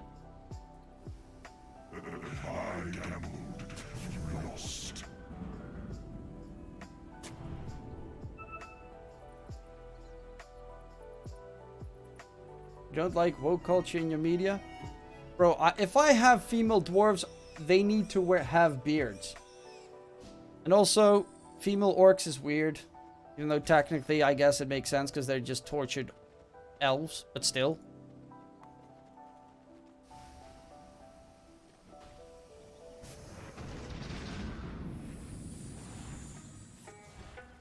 Also, during the third and during the fourth can't be in the same age. Galadriel Warrior Princess is just fucking weird.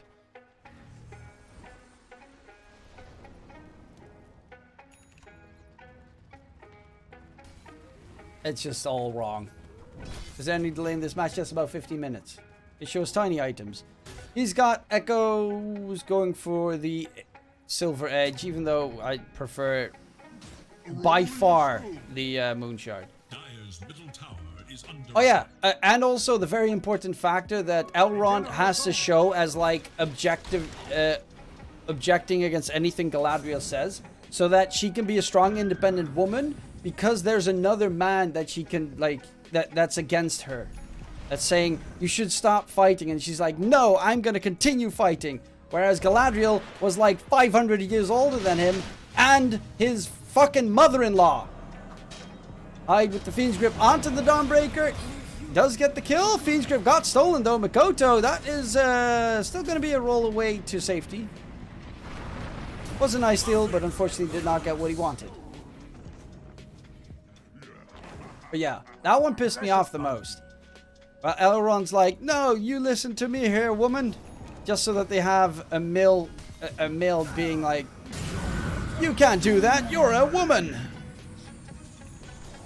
And when you look at Galadriel in like the Lord of the Rings series, without you even looked at her and you like she knew everything. She was like, oh fucking P. You're like, that's a badass right there. She's a badass. And now she's fucking Galadriel warrior princess. You suck.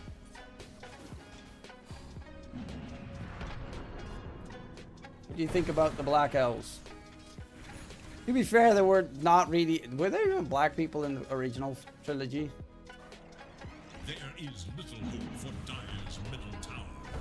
I can get behind Black Elves because there were like Dark Elves. I mean, in different shows, they're Dark Elves and stuff.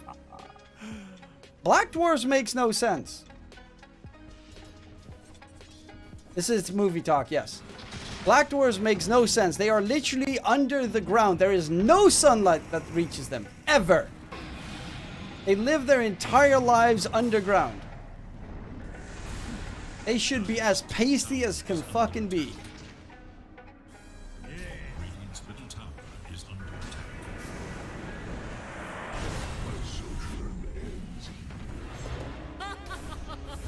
Oh, they're going in. Pass back, hide on the disengage. But that should be an easy pickup. Ishka sold the dispose is such a good steal to make. This is such a fun Rubik game. Problem is he needs an Aether and needs Blink because Black Hole is scary. And there's the toss back Q, gets a good catch. Has his own Blink Dagger reveal there on the Marcy. And that is, well, a painful death. Blink Dagger on Marcy already. That is scary. Their bottom tower.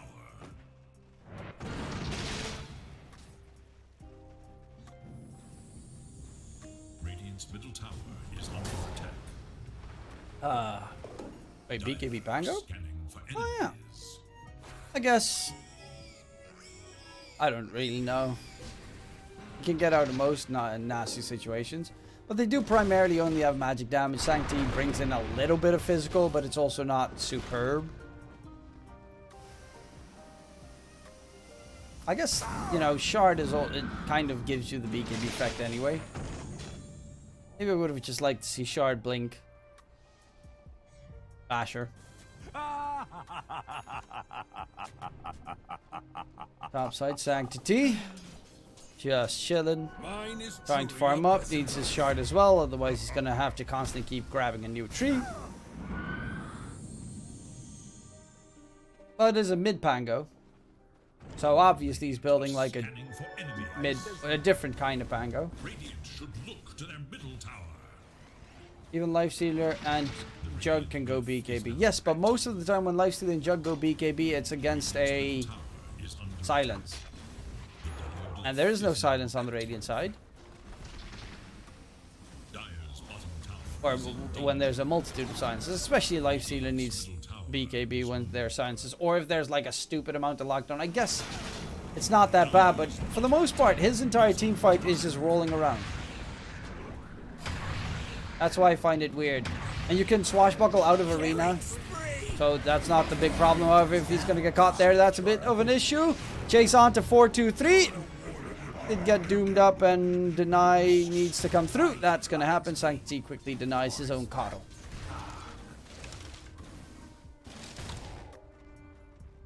Well, yeah, Daniel, I know, obviously, but I mean, I could get behind it slightly, a bit more.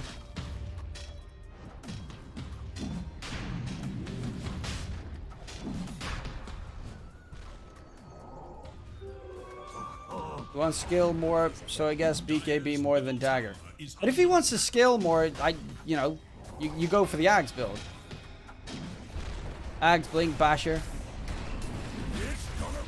Hide Bane. He's gonna get blown up. They do manage to get themselves the Aegis, and it's actually gonna be picked up by the Pango. Instead of Pure.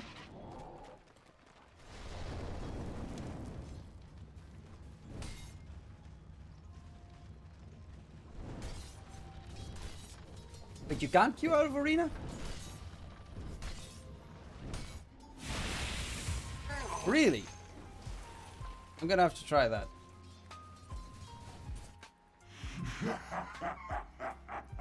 You can always just, you know, get a shard and roll out of it.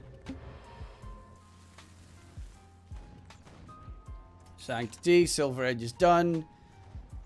He needs to really find these, especially the Marcy needs to die at the start of the fight, because Q is making way too many plays for Talon to really deal with. He's constantly jumping on the back line, which is very problematic because the Rubik is the one that needs to be... Rubik needs to stay alive, because if Rubik is alive, Enigma won't use Black Hole, considering he's afraid Black Hole gets stolen. But Rubik keeps getting caught by Q on that Marcy. And in that situation, you know, he can just pop his Black Hole if it can't be stolen. Then it doesn't matter. If you get stunned, of course, yeah, that's slightly annoying. But for the most part, you don't have any big detriment.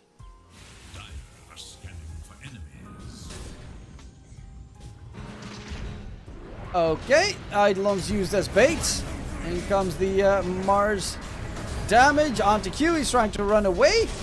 Does get out of the arena somehow, but there's the Black Hole used on Sanctity. Stolen by Kishka. Control onto 23 Savage, but the problem is Sanctity is also doomed while he got Black Holed. And Sanctity is dead. Kishka is next. They're looking for more. 4-2-3. Coddle is out of mana. Does gain a little bit back, but Makoto can just drain it as much as he wants. And in the trees, 4-2-3. Can he get the TP? No, he cannot. Swashbuckle shuts him down. 10k net with advantage for Talon, and a triple kill coming in for Makoto.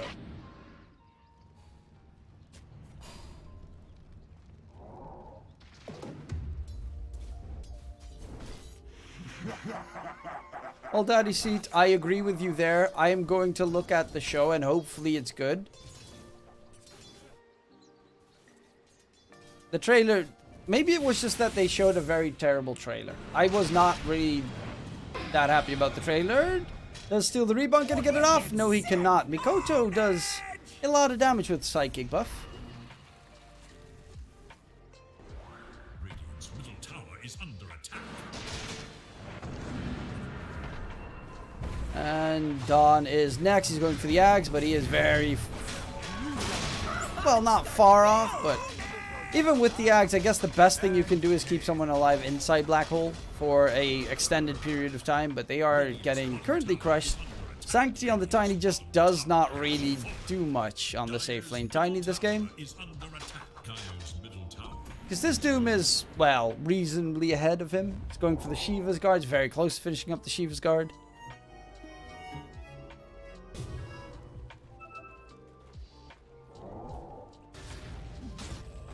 Mars going for his own BKB. What's he going next? He does have the Blink Dagger now done on Makoto. 8-0 and 5. Still has the Aegis for about a minute. Looking for the Mars. And he can't blink away. The Mars is going to get stunned. Stunned. Fiend Script from Hyde. In comes the Heal Bomb. Trying to keep the Mars alive. Ace is here. Dropping the... arena is the Mars, but he's still going to get taken down. 23 Savage doesn't even continue looking in his general direction. He's going for the second target. That is going to be the Dawn taken out. 23 Savage is pretty savage. He does damage and then walks away, not looking at the rest. Ooh, almost got the catch, but Makoto gets a solo kill onto Kishka in mid. And Makoto, yeah, double damage also definitely tends to help a reasonable amount. 13k net with advantage, and Talon is looking pretty hot. Radiant's middle tower is under attack. Dire's top tower is under attack.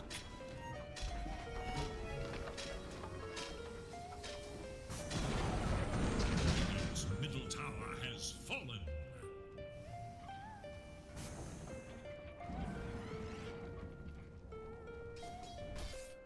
Yeah, this looks like they're just walking away with the game.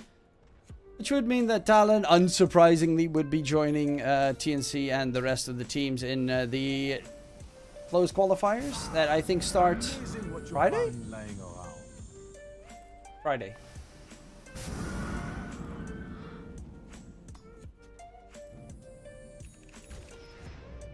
KP, BKB, Aether Lens, and Wraith backed. He's ahead of the Coddle. Very close to beating Sanctity in terms of net. He's going for a Moonshard next. Ugh. I mean, to be fair, BKB kind of does nothing for you this game. They've got Doom, they've got Fiend's Grip, they've got Black Hole. They have Basher on the Pangolier as well. Like, BKB is kind of a very shitty item this game.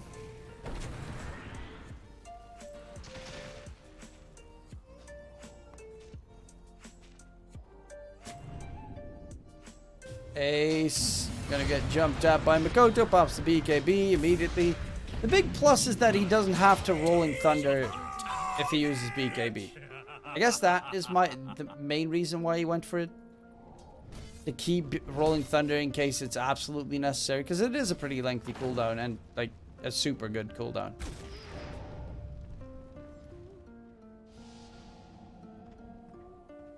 Radiant's top tower is under attack. Cutting the creep wave as much as he can. Okay, that gives him a head start. Which is fairly annoying. But then again, there are creeps pushing out mid. The only downside is the only one that they have as a decent high ground pusher, I guess, would be the Enigma Eidolons. For the most part, they don't have good building hitters on Talon's side. But then, you know, 14k net with lead does circumvent that issue decently. Is today hotter than yesterday? It is a lot hotter than yesterday. It's right now 36 degrees, which is hell in the Netherlands. Dire's bottom tower is under attack.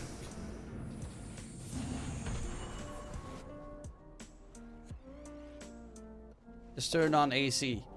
Me. Dire's bottom tower is under attack. 4, 2, 3. Coddle will... he's got bots, Spirit Vessel, and Lincolns, and it can't even keep him alive whatsoever. Bottom lane. Mars does have his BKB, but again, previous statement, BKB is not a great item in this game.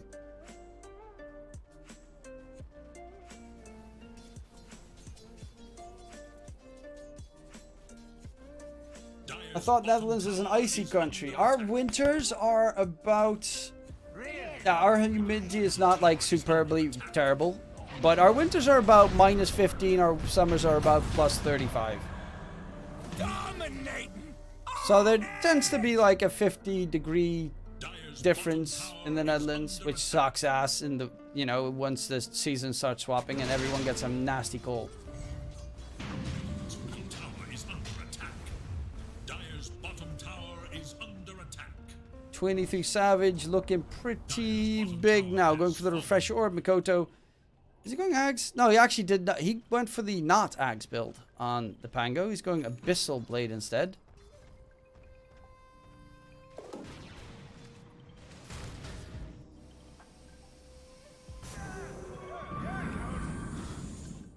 I guess they're just waiting for Ags on the side of Talon. That way they can just, you know, walk in on the high ground and start smacking at buildings.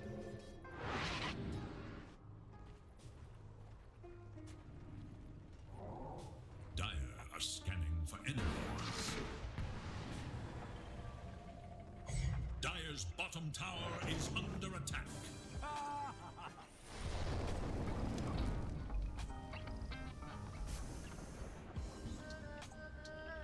Blink Dagger is almost done on the Rubik. I guess if you get like a big black hole steal, maybe you could still win a decent fight. Or a good Doom steal.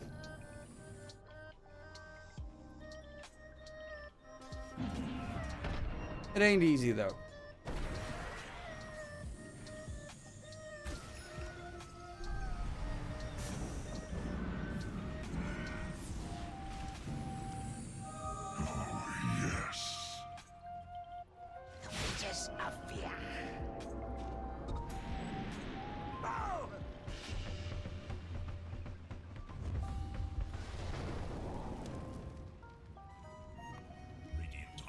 Roche is up. That's an Aegis Plus shard to be procured by either of these two teams. It's looking very likely that it's going to be Talon, even though they technically don't have a great Roche lineup. Honestly, their lineup does nothing else but kill. Their pushing is mediocre. Their Roche is mediocre. Radiant's courier But their kill is pretty exceptional. They just are so much ahead. Hey, healing salve. Double bounty rune as well, but there's still a healing salve right there. Right there. Right behind you. Right. You've got an extra slot. Get it. Get it. Middle tower is under attack.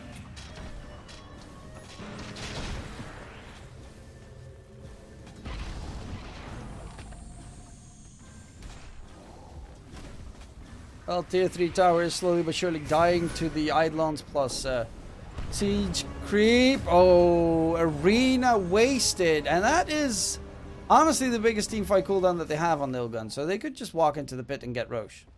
Free shard, not too bad. He already has shard on the Doom, which is based on of enemy is increased if the enemy's level is a multiplier of 3 or above level 24. Well, they're definitely not above level 24, but then for every fight you have to be like, oh, who is level 18 or level 21? Ah, he can jump the coddle right now and do that. Oh, dirty. Which he's looking to do. 23 Savage, he's gonna jump in, gets the 2-man stomp in, Doom gets thrown out. Onto the Rubik, actually. That means that you can go for the black hole play on the side.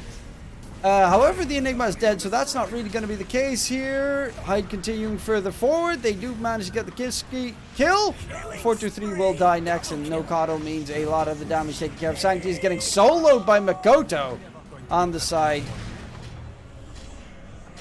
I hear all the fucking Fiend Script sounds, but it's a full team wipe. They only lost the Enigma, and that is going to be Talon taking home the win and qualifying for the close qualifiers, I guess.